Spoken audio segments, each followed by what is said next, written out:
আমাদের গ্রামের বাড়িতে অনেক জমি জমা ছিল আর কি, তো সেখান থেকে আর কি আমাদের মেইন ইয়াগুলো আসতো, খরচ টরচ সবকিছু আসতো। তো প্লাস আমার আম্মু জব করতো। আব্বু অসুস্থ হওয়ার পর থেকেই মানে মোটামুটি বলা চলে যে আমার আম্মু একটু মানে বদলে যাওয়া শুরু করে। এটা কি বাবা অসুস্থ হয়ে যাওয়ার পরে ফার্স্ট টাইম আপনারা নোটিস করলেন? আপনার বড় বোনের সাথে আপনার বয়সের ডিফারেন্স কত? আমার আপুর সাথে আমার 6 বছরের পার্থক্য। তার মানে উনি হচ্ছেন রাইট নাও 30 এবং আপনি হচ্ছেন 24। ওকে, সো আপনি যখন 2.5 বছরের ছিলেন, আপনার বোন তখন বলা যেতে পারে 7 থেকে 8 বছর বয়স।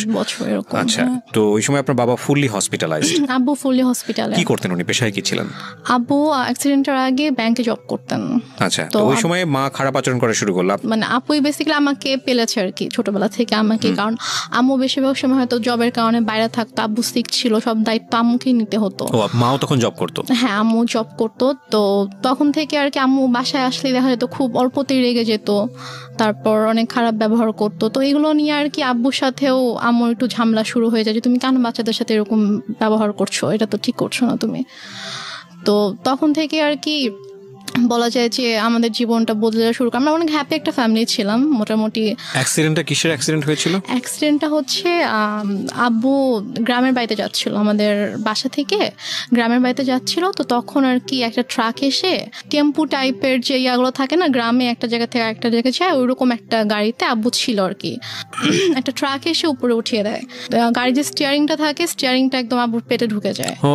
ঢুকে মানে খুবই ডেঞ্জারাস অ্যাক্সিডেন্ট হয়। আব্বুর শরীরে অনেক হাড্ডি ভেঙে যায়, তারপর হচ্ছে স্টিয়ারিং ঢুকে একদম আব্বুর পুরো পেট একদম মানে চিড়ে ফেরে জাস্ট সাইডে একটুখানি ঝুলে থাকে, এমন অবস্থা। পেটের ভিতরে যা কিছু ছিল সবকিছু বের হয়ে যায়, মানে খুবই মানে ডেঞ্জারাস একটা অ্যাক্সিডেন্ট। আব্বুর বাঁচারই কথা না, রাইট? এখন আলহামদুলিল্লাহ আল্লাহ হায়াত দিয়েছিল জন্য আব্বু অ্যাক্সিডেন্টের পরে 14 বছরের মতো বেঁচে ছিল। বাট মানে যে অবস্থা ছিল আব্বু হাঁটতে পারতো না। আচ্ছা, আব্বুর 11 মাস পরে যখন আব্বুকে বাসায় নিয়ে আসা হলো তখন আব্বু হাঁটতে পারতো না, আব্বু টোটালি হচ্ছে বিছানায় ছিল। তো আম্মু তখন আর কি আব্বুকে অনেক টেক কেয়ার করেছে। আব্বুকে হচ্ছে আমরা মানে যে ওয়াকার, বেবিরা যেরকম ওয়াকারে হাঁটে, আমরা ওরকম করে আব্বুকে নতুন করে আব্বুকে বসানো শিখাইতে হয়েছে, আব্বুকে দাঁড়ানো শিখাইতে হয়েছে, দেন ওয়াকারে করে আব্বুকে হাঁটাতে হয়েছে। তো তারপর যাই হোক অনেক বছর পার হলো, 2001-এ আমার বড় বোনের বিয়ে হয়ে যায়। আচ্ছা, আপুর খুব অল্প বয়সে বিয়ে হয়, তখন 14 বছর বয়স ছিল। তো মানে অনেক ভালো ছেলে পেয়েছিল, এই জন্য হয়তো মানে বিয়ে দিয়ে দেয় আর কি। 14 বছর বয়সে? হ্যাঁ, আপুর যখন 14 বছর বয়স। তারপর 2001-এ বিয়ে হয়, তারপর 2005-এ আপু দেশের বাইরে চলে যায় হাজবেন্ডের সঙ্গে। আপুর হাজবেন্ড দেশের বাইরে থাকতো। তারপর 2005-এ দেশের বাইরে চলে যাওয়ার পরে আমরা হচ্ছে তখন তো আমি একা একদম, আব্বু আম্মু আমি। এর মাঝে তো অনেক মানে কি বলবো, নিজের মা সম্পর্কে আসলে এভাবে কথাগুলো বলতেও আমার খারাপ লাগছে, তারপর বলতে হয়। 2005-এ আপু চলে যাওয়ার পর থেকে আর কি আম্মুর মানে ব্যবহারগুলো আরো বেশি খারাপ হওয়া শুরু করে আমার সাথে, আব্বুর সাথে। বাবা কি তখন জব করছে নাকি একদম ফুল বেড? বাবা বেসিক্যালি হচ্ছে যে অ্যাক্সিডেন্টের পরে বাবা জব করতো না, কারণ বাবা হাঁটা চলাই তো অনেক বছর করতে পারেনি। তারপর কি বাবার হচ্ছে যে কিছু মানে জায়গায় হয়তো টাকা দেওয়া ছিল বিজনেসের ইয়াতে, ওখান থেকে আসতো প্লাস বাড়ি থেকে আসতো, ওভাবেই আর কি আমাদের সংসার চলছিল। তারপর 2006 সালে আপনারা তখন কোথায়? আপনারা কি তখন ঢাকাতে নাকি? আমরা তখন ঢাকাতে না, আমরা তখন আমাদের বাড়িতে গেলেন কবে? বাড়িতে গিয়েছি আমরা হচ্ছে 1 বছর একটু বেশি সময় হচ্ছে ঢাকায় ছিলাম। আচ্ছা, তারপর হচ্ছে তখন থেকে আমরা বাড়িতে মানে 96-এর কি মাসে অ্যাক্সিডেন্ট করেছিল সেটা আমার মনে নেই, বাট আমরা হচ্ছে 13-14 মাসের মতো ঢাকায় ছিলাম। তারপরে আর কি আমরা বাড়িতে চলে যাই। বাড়ি কোথায় চলে গেলেন? আমাদের বাড়ি তো সিরাজগঞ্জ চলে গেলেন। আচ্ছা, তো সিরাজগঞ্জে মানে হচ্ছে আপনার বাবার বাড়িতে চলে গেলেন? না, আমাদের বাসা, আমরা যে বাসাটা তখন আমরা ভাড়া থাকতাম ওখানে। সো 1 বছর বাবার এখানে থেকে ট্রিটমেন্ট করাতে হয়েছে বাবাকে শুধুমাত্র? তারপর আমরা সিরাজগঞ্জে চলে যাই, তো ওখানে আমাদের বাসা ছিল, ওখানে আমরা যাই, গিয়ে ওখানে থাকি আর কি। আম্মু কিছুদিন পরে হচ্ছে জয়েন করে, আম্মু আগেও জব করতো, ওই সেম জবটাতে আম্মু আর কি জয়েন করে। আচ্ছা, আর আব্বু হচ্ছে ওই টুকটাক মানে বেশি তো হাঁটাচলা করা নিষেধ ছিল, বলেছিল যে যতটা সম্ভব রেস্ট নিতে। তো আব্বু এরকম মানে জবে আর যাওয়া হয়নি, তো টুকটাক বিজনেস করতে ভাবে চলতো আর কি আমাদের।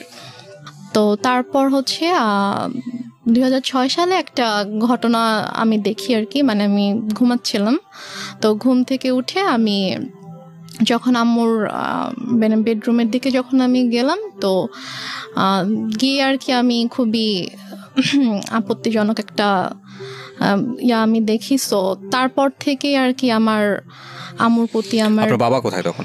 আমার আব্বু তখন বাইরে ছিল। বাইরে বলতে? বাইরে হচ্ছে আব্বু ওই ব্যবসার কাজে আব্বু বাইরে গিয়েছিল, একটা শপ ছিল ওখানে আব্বুর, তো ওই শপে গিয়েছিল আর কি। আচ্ছা, সো আপনি যে আপত্তিকর অবস্থাটা দেখলেন এটা কি বেসিক্যালি আপনি ফার্স্ট টাইম নোটিস করলেন এরকম? হ্যাঁ, আমি ফার্স্ট টাইম নোটিস করলাম এরকম কিছু। তো তখন আপনি স্কুলে পড়েন? তখন আমি মেবি ক্লাস 7-এ পড়ি।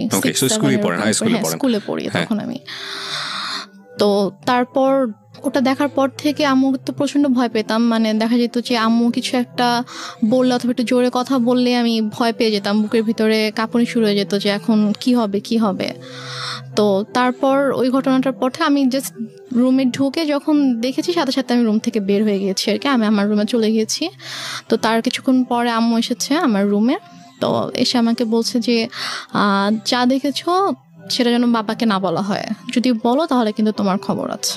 আচ্ছা, মানে মা আপনাকে সবসময় এই ধরনের শাসনই করতো? শাসনই করলো বিষয়টা নিয়ে? আচ্ছা, শাসনই করলো।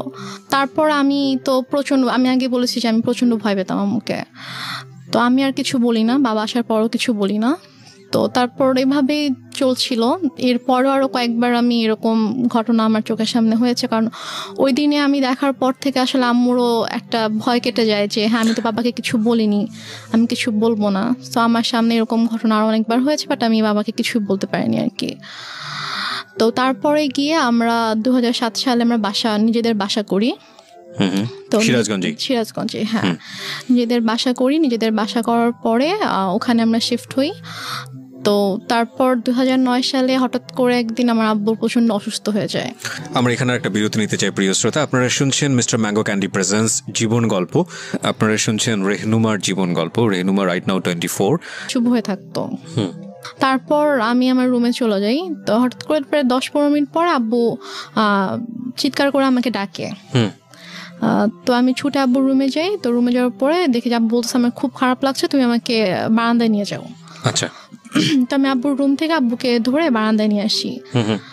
তো আব্বু যখন থেকে ব্যথা শুরু হয় তখন থেকে আব্বু জাস্ট বুকে হাত দিয়ে রেখেছিল, যেখানে ব্যথা করছিল। আব্বু বসতে পারছিল না, শুতেও পারছিল না, আতশোয়া হয়েছিল বিছানায়। তুমি আব্বুকে ধরে বারান্দায় নিয়ে যাওয়ার পরে আব্বুকে চেয়ারে বসিয়ে দিই। তো তারপর আব্বু বমি করে দেয়। তো বমি হচ্ছিল, তো মানে তখন আমি কান্না করতে করতে আম্মুর কাছে যাই যে আম্মু আসো, আব্বু তো বমি করছে, মরে যাক আমার কি, আমি পারবো না যেতে, আমাকে ডাকবা না। এটা আপনার মা বলে? আমার মা বলে। আচ্ছা। তখন আমি খুব কষ্ট পাই, কারণ মারছি, আমি বাবার খুব কাছে ছিলাম, বাবাকে প্রচন্ড ভালোবাসতাম। এখানে একটা বিষয় বলি প্রিয় শ্রোতা, আমি বারবারই বলছি, আজকে যে ধরনের ডিসক্লেমার আমরা দিয়েছি সেই ডিসক্লেমারের জায়গায় আমার আরও বেশ কয়েকটা কথা বলার আছে আজকের অনুষ্ঠানে। আজকেই ওর যে গল্পটা, সেই গল্পের পুরোটা জুড়েই থাকবে ওর মাকে নিয়ে বলা অনেক কষ্টজনক অনেক কথাবার্তা। আমাদের সমাজে কিংবা আমাদের পুরো পৃথিবীতে যদি বলি, মা হচ্ছেন এমন একটি ক্যারেক্টার, মা হচ্ছেন এমন একটি স্বর্গীয় গিফট সন্তানের জন্যে, যেখানে কোনো লজিকই খাটে না। মা যা মা তাই, এখানে অন্য কোনো কিছু বলার সুযোগ নেই। সুতরাং আজকের এই পার্টিকুলার বিষয়কে কেন্দ্র করে আপনি আইদার পজিটিভ আইদার নেগেটিভ কোনো কিছুই ভাববেন না মার এই বিষয়টাকে নিয়ে। আমি বারবার আপনাদেরকে সতর্ক করছি। আপনারা বরং ভাবুন এটা, যে একটা মেয়ে পরিবারে এই ধরনের পরিবেশের মধ্যে বড় হয়ে সে আজকে কোথায় দাঁড়িয়ে আছে, কিভাবে ফাইট করছে। কারণ এই পার্টিকুলার একটা মাকে দিয়ে সমাজের অন্য সকল মাকে চিন্তা করার কোনো সুযোগ নেই। চিন্তা করতে গেলে আপনার এই গল্পটাকে ফেক মনে হবে, এক। আর 2 নম্বর যেটা, সেটা হচ্ছে আপনি চিন্তা করতে গেলে ভয়ানক রকমের কষ্ট পাবেন। তবে হ্যাঁ, আমি ডেফিনেটলি শিওর যে আজকের এই গল্প শুনে অনেকেই হয়তো বা তার নিজের জীবনের গল্পটা খুঁজে পাবেন। কারণ এই ধরনের বিষয়গুলো মিডিয়াতে এত বড় হাইলাইট করা, এত বড় স্পেস দিয়ে মানুষকে সচেতন করা, মানুষকে ইন্সপায়ার করা, এটা আসলে রেডিওতেই ফার্স্ট হয়েছে। সো সেই জায়গা থেকে আমাদের জন্য এটা অনেক বড় একটা চ্যালেঞ্জ। আমি বারবার ইন্টারাপ্ট করছি আপনাদেরকে এই একটা জিনিস বোঝানোর জন্যে, গল্পের ক্যারেক্টারের কোনো পার্টিকুলার বিষয় যেটা আপনার মধ্যে নেগেটিভ কনসিকুয়েন্স তৈরি করে ওটাকে ফোকাস না করে বরং এই মেয়েটার স্ট্রাগলটাকে ফোকাস করবেন প্লিজ। ওকে, হ্যাঁ। তারপর আমি মাকে ডাকতে চাইনি। তো তারপর আব্বু পরপর 3বার বমি করেছে। তো বমি করার পরে তারপর আব্বুকে নিয়ে আবার রুমে নিয়ে গিয়ে বিছানায় শুয়ে দিলাম। তারপর আব্বু আমাকে মানে হাত জোড় করে মানে আমাকে বলছে যে আমাকে মাফ করে দিও। তা আমি বলছি তুমি এভাবে কেন কথা বলছো? বলছে যে আমি তোমার জন্য কিছুই করতে পারলাম না। মানে আমি তখন এতটাই মানে আমি তো কিছু বুঝতাম না তখন। আমি যদি এখন যদি থাকতাম ওই সিচুয়েশনে, আমি হয়তো বুঝতে পারতাম যে আব্বু হয়তো আর বেশিক্ষণ থাকবে না, এই জন্য ওইভাবে বলছে। বাট তখন আমি বুঝিনি আসলে। তাই বলছে এভাবে কথা বলো না বাবা, তুমি ঠিক হয়ে যাবা, ভাই আসবে একটু পরে, তোমাকে হসপিটালে নিয়ে যাবো, তুমি ঠিক হয়ে যাবা, কিছু হবে না। তো তারপর ভাইয়া 5টার দিকে, ভাইয়া মেবি 4টার দিকে বাসা থেকে বের হয়। ওর বাসা থেকে তখন ঝড় বৃষ্টি থেমে গেছে, বাট স্টিল কোথাও অ্যাম্বুলেন্স নেই। তো ভাইয়া হেঁটে হেঁটে রাত 4টায় স্বাভাবিকভাবে একটা ছোট শহরে। কোন ভাইয়া ছিল? ভাইয়া ওই যে আমি বললাম যে একটা কাজিনকে ফোন করছিলাম সে রাত থেকে। 4টা মানে কি ভোর 4টা? ভোর 4টা, হ্যাঁ। তো ভোর 4টায় ভাইয়া বাসা থেকে বের হয়ে যায়, হচ্ছে হসপিটালে যায়, সে কোনোভাবে কোনো অ্যাম্বুলেন্স ম্যানেজ হয় কিনা। এই সময়ের মধ্যে মা আসেনি রুমে? মা একবারও আসেনি। আচ্ছা। পরে একটা রিক্সায় আমি উঠি, আর একটা রিক্সায় বাবাকে নিয়ে ভাইয়া উঠে আব্বুকে হসপিটালে নিয়ে যাই। তো নিয়ে যাওয়ার পরে ওখানকার ডক্টররা চেক করার পরে বলছে যে একটা মাইনর স্ট্রোক হয়েছে। আচ্ছা। বাট যদি সময় মতো আনতে পারতাম হয়তো অবস্থা এখন খুবই মানে একটু ক্রিটিক্যাল হয়ে গেছে। হ্যাঁ আমরা দেখছি, বাট যদি রাতে আনতে পারতেন। জিজ্ঞেস করেছে যে কখন থেকে এরকম হচ্ছে, তো যখন আমি ডিটেল বললাম ডক্টরকে তখন বলছে যে রাতে আনা উচিত ছিল। তো বললাম আসলে রাতে এরকম সিচুয়েশন ছিল না যে আমি হসপিটালে নিয়ে আসবো আব্বুকে। তো তারপর ইসিজি করা হলো, সব চেক আপ করা হলো আব্বুকে। আব্বু সারা রাত তো ঘুমায়নি, তা আব্বুকে ঘুমের ইঞ্জেকশন দেওয়া হলো ঘুমানোর জন্য। তো 6:30টার দিকে আমি আম্মুকে ফোন করলাম, আব্বুর ফোনটা আমার কাছে ছিল। তো আমি আম্মুকে ফোন করলাম যে আম্মু এই ঘটনা, আব্বুর তো স্ট্রোক হয়েছে, তো ডক্টর এটা বলেছে।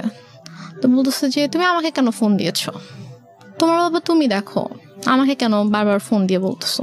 বলছে যে আম্মু আমি একা একা এখানে কি করব, তুমি আসবা না? বলতেছে যে না আমি আসতে পারবো না। এখন টাকা পয়সার একটা ব্যাপার ছিল, কারণ আমি আসার সময় তো আমি কোনো টাকা পয়সা নিয়ে আসিনি। ভাইয়া আর কি হসপিটাল মেডিসিন যা কিছু লেগেছে ভাইয়া এনেছে। তো তারপর আমি আমাকে বললাম যে আমার তো টাকা লাগবে, হসপিটালে তো টাকা লাগবে। তো টাকা লাগবে, তুমি তোর বাবাকে বলো কোথায় টাকা রেখেছে, এসে নিয়ে যাও, আমি কিছু জানি না, আমাকে আর ফোন দিবা, আমাকে বিরক্ত করবা না।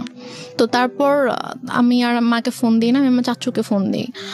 আমার ছোট চাচু আমাদের বাসা থেকে 15 মিনিটের দূরত্বে থাকতো। তো চাচুকে ফোন দিয়ে বলি যে চাচু আব্বু তো এরকম হসপিটালে, তো আপনি আসেন। সে বলে যে আমি মাত্র ঘুম থেকে উঠেছি, আমার অফিস আছে, আমি এখন আসতে পারবো। তো তারপরে আর কি ডক্টররা হচ্ছে আব্বুকে কেবিনে শিফট করলো। ফার্স্টে তো এমার্জেন্সিতে ছিল, তারপর কেবিনে শিফট করার পরে আমি আবার প্রায় মনে হয় 8টার দিকে আম্মুকে ফোন করি, তুমি কি একটু স্যুপ অথবা রুটি সবজি একটু বানাতে পারবা আব্বুর জন্য? বলে কেন, আমি কেন বানাবো, তোমার দরকার থাকলে তুমি সে পানি নিয়ে যাও। কোন ক্লাসে পড়েন তখন আপনি? আমি তখন ক্লাস 9-এ পড়ি। ক্লাস 9-এ, ওকে। তো কি মনে করে আম্মু আবার প্রায় আধা ঘন্টা পরে ফোন দিয়েছে, ফোন দিয়ে বলছে যে একটু পরে তো বুয়া আসবে, তো বুয়া আসলে আমি বুয়াকে দিয়ে নাস্তা বানিয়ে পাঠিয়ে দিব। তো বললাম আচ্ছা ঠিক আছে। বুয়া আসছে পরে, হয়তো বুয়াকে দিয়ে নাস্তা বানিয়ে আম্মু নিজে এসেছে 9:30টার দিকে। এসে বলতেছে যে নাস্তা দিলাম, এখন আমি যাচ্ছি, আমাকে আর বিরক্ত করবা না, আমাকে আর ফোন দিবা না, কি কর তুমি করো, তোমার বাবার ড্রয়ারে টাকা আছে ওখান থেকে নিয়ে তুমি খরচ করো, আমাকে বিরক্ত করো না তুমি। তারপর ডক্টর বললো যে আব্বুর মোটামুটি অবস্থা ভালো, মানে স্টিল কিন্তু স্যালাইন চলছে। তারপর বললো যে এখন মোটামুটি ভালো আছে। তো আরেকটা কথা বলে রেখে, হসপিটালটা ছিল হচ্ছে আমার চাচির ভাইয়ের আর কি। আচ্ছা। তো ওই আঙ্কেল এসে বললো যে সেই হিসেবে আব্বুর আর কি একটু এক্সট্রা কেয়ার হচ্ছিল। তো তারপর 8টার দিকে ডক্টর এসে বললো যে এখন মোটামুটি ঠিক আছে, কোনো রিস্ক নেই। তো উনি ঘুমানোর তো ইঞ্জেকশন দেওয়া হয়েছিল, তো উনি ঘুমালে উনি বেটার ফিল করবে, আপনারা ওনাকে বেশি বিরক্ত করেন না, এটা বলছে আর কি।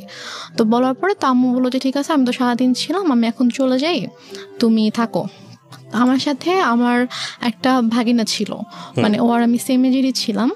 তো আমি আর ও হসপিটালে ছিলাম। তো আম্মু চলে গেল, যাওয়ার পরে আমাকে আম্মু বাসায় চলে যাওয়ার, আমাদের হসপিটাল থেকে আমাদের বাসার দূরত্ব ছিল 5-6 মিনিট, রিক্সায় করে 5-6 মিনিট দূরত্ব ছিল। তো তারপর আম্মু বাসায় গিয়ে আমাকে ফোন দিয়েছে, ফোন দিয়ে বলছে তুমি বাসায় আসো, তুমি আমার যে ইয়াটা ছিল নাম ছিল মধু, বলছে তুমি আর মধু বাসায় আসো। তো আমি বলছি বাসায় কেন যাবো, আব্বু তো একা থাকবে। তো বলছে যে সমস্যা নেই, তুমি আসো, তোমার বড় খালামণি যাচ্ছে। আচ্ছা। তো আমি বললাম যে বড় খালামণি কেন আসবে, বড় খালামণিকে দেখলে তো আব্বু রেগে যাবে। মানে আমার বড় খালামণির সাথে আব্বুর একটু সমস্যা ছিল। আচ্ছা, সমস্যা ছিল বলতে যে মানে বড় খালামণির মানে বিহেভিয়ারের জন্য আব্বু বড় খালামণিকে পছন্দ করতো, এটা অ্যাভয়েড করতো আর কি। আচ্ছা। তো বলো যে আব্বু যদি রেগে যায় তখন আব্বুর জন্য তো এটা মানে খারাপ হতে পারে। একটু করে চোখ খুলেছে, তো খুলে বলছে মানে ইশারা করে বলছে যে না ঘুমাচ্ছি না। আম্মু তো আমাকে বাসায় ডেকেছে, আমি বাসায় যাচ্ছি, আমি গিয়ে চলে আসবো, বেশিক্ষণ থাকবো না, মা চলে আসবে, তুমি থাকো, আমি আসছি। তো আব্বু জাস্ট চোখ দিয়ে ইশারা করলো যে ওকে। তো দেন আব্বু একটু সাইডে ফিরে যখন ওদেরকে দেখেছে তখন আর কি আব্বুর মানে এক্সপ্রেশনটা চেঞ্জ হয়ে গিয়েছে আর কি। তো যাই হোক আমি তো চলে আসলাম বাসায়। এর মধ্যে আমি বাসায় আসার প্রায় 15-20 মিনিট পরে আমার খালা হচ্ছে আম্মুকে ফোন দেয়। ফোন দিয়ে বলে যে ভাইয়ের অবস্থা ভালো না, তুই তাড়াতাড়ি আয়। তা আমি শুনে বলতেছি যে আমি তো মাত্র দেখে আসলাম যে আব্বু চুপচাপ শুয়েছিল, আর ডক্টরও বলে গিয়েছে যে এখন ঠিক আছে, তো হঠাৎ করে কেন অসুস্থ হয়ে গেল? বলছে তো আমি জানি না, ঠিক আছে আমি গিয়ে দেখছি। তা আমি বললাম যে আমিও যাব, তোকে যেতে হবে না, তুই ফ্রেশ হয়ে খেয়ে দে তারপর আয়। ওকে। তো আমি অনেকবার রিকোয়েস্ট করলাম আম্মুকে যে আম্মু প্লিজ আমি যাই, আমি তোমার সঙ্গে যাই। বলছে না তুই যাবি না, তুই থাক, আমি যাচ্ছি। তো আম্মু চট করে রেডি হয়ে আম্মু গেল। তো আম্মু মেবি 3:30টার দিকে হসপিটালে গিয়েছে। তো যাওয়ার পরে আমি ফোন দিচ্ছি, ফোন ধরছে না। আমি ফোন দিচ্ছিলাম যে কি হয়েছে, এখন কি অবস্থা, আব্বু ঠিক আছে কিনা। তো যাই হোক আমি মাত্র খেতে বসেছিলাম আর কি। তো খেতে বসার সাথে সাথে আম্মু আমাকে ফোন দিয়েছে। ফোন দিয়ে বলছে যে ড্রয়ারে টাকা আছে, সবগুলো টাকা নিয়েই হসপিটালে আয়। আমি বলছি কেন, আব্বুর কি অবস্থা এখন? বলছে হ্যাঁ তোর আব্বুকে ঢাকা নিতে হবে, অবস্থা ভালো না, অক্সিজেন দিয়ে রাখছে, তোর আব্বুকে ঢাকা নিতে হবে, তুই টাকাগুলো নিয়ে আয়, এখানকার তো বিল পে করতে হবে, ঢাকা গেলে টাকা লাগবে, তো তুই টাকাগুলো নিয়ে আয়। তা আমি আর খেতে পারলাম না। আমার ভিতরে এত অস্থিরতা শুরু হয়েছে যে আমি কান্না শুরু করে দিয়েছি, যে আমার কেমন ওখানে প্রচণ্ড খারাপ লাগছিল। তো তারপর আমি টাকা নিয়ে চট করে বের হলাম। তারপর আমি হসপিটালে আসার পর দেখি যে আমার একজন চাচু হসপিটালের নিচে দাঁড়িয়ে আছে। আমি রিক্সা থেকে নামার সাথে সাথে চাচু আমার হাত ধরেছে, তো ধরে বলতেছে যে চল উপরে চল। আমি বললাম যে আব্বুর কি হয়েছে? তখন আমার খুব খারাপ লাগছিল, যে আমার মনে হচ্ছিল যে মেবি আব্বু নেই। তাই আমি বলছি সত্যি করে বল আব্বুর কি হয়েছে। তো আব্বুর কেবিন ছিল হচ্ছে 3 তলায়। তো দেন আমি গেলাম, তো চাচু পুরোটা সময় আমার হাত ধরে আছে। 3 তলাতে যাওয়ার পরে দেখি যে আব্বুর কেবিনের দরজাটা খোলা, দরজার সামনে অনেক মানুষ। তো আমি গিয়ে চিল্লানো শুরু করছি যে হার্ট অ্যাটাক করেছে হার্ট পেশেন্টের রুমের সামনে, দরজা কেন খোলা থাকবে, এত মানুষ কেন এখানে হইচই করছে, আপনার সরেন এখান থেকে, আমার আব্বুর ডিস্টার্ব হবে। আমি এটা বলতে বলতে রুমে ঢুকে দেখি যে আমার মা খালা একটা বেডে বসে আছে, আর আমি দেখেছি আব্বু শুয়ে আছে। আমি তখনও খেয়াল করিনি যে আব্বুর মাথার নিচে যে বালিশ নেই, অথবা আমি স্যালাইন ট্যালাইন আমি কিছুই খেয়াল করিনি আর কি। আমার জাস্ট মনে হচ্ছে আব্বু নর্মালি শুয়ে আছে, কারণ ওইভাবে শোয়াই আমি দেখে গেছি আব্বুকে। তো আব্বুর মাথার কাছে হচ্ছে আমার চাচু বসে আছে, যে চাচুকে আমি সকালে ফোন দিয়েছিলাম, যিনি বলেছে অফিস আছে আমি আসতে পারবো না, উনি বসে আছে। চাচি এসেছে, উনি দাঁড়িয়ে আছে। তো আমি আব্বুকে দেখো তখনও কিন্তু বুঝতে পারিনি যে আব্বু নেই। আমার বড় খালামণি হঠাৎ করে এসে আমাকে জড়িয়ে ধরে আমাকে বলে যে কি একটা সর্বনাশ হয়ে গেল, তোরা তো এতিম হয়ে গেলি। উনি খুব জোরে চিৎকার করে করে কান্না করছে, আর উনি এভাবে বিলাপ করে করে বলছে কি সর্বনাশ হয়ে গেল, তোরা এতিম হয়ে গেলে এখন তোদের কি হবে। এটা যখন বলেছে তখন জাস্ট আমি আব্বুর দিকে তাকিয়ে তখন আমি খেয়াল করেছি যে আব্বুর মাথার নিচে বালিশ নেই। তো আমি নর্মালি আমি আর আমার আব্বু মৃত মানুষকে ভয় পেতাম আর কি।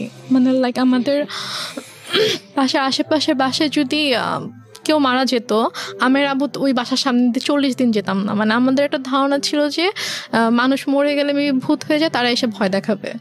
আব্বুর ওই ভীতিটা ছিল, আমারও ওই ভীতিটা ছিল। আমরা ওই দিক দিয়ে না গিয়ে অনেকখানি ঘুরে যেতাম।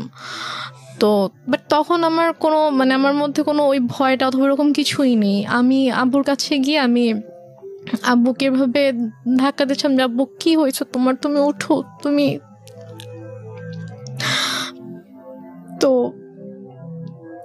আমার অনেকে এসেছিল তখন। আমার চাচি গিয়ে আমাকে ধরলো, আমার আরেকটা ভাইয়া এসে আমাকে ধরলো। তো আমি ভাইয়াকে ধরে চিৎকার করে করে কান্না করছিলাম। বাট আমার আম্মুর একটু কান্না করেনি। আমার আম্মু চুপ হয়ে বসে আমাকে বলতেছে যে এভাবে কান্না করার কি আছে। Are you sure? আমাকে বলতেছে, আমি যখন আমাকে বসাই দিছে আম্মুর পাশে, আমাকে বসাই দিছে আমার ভাইয়া, তো বলতেছে যে এভাবে কান্না করতেছো কেন, এভাবে কান্না করার কি আছে,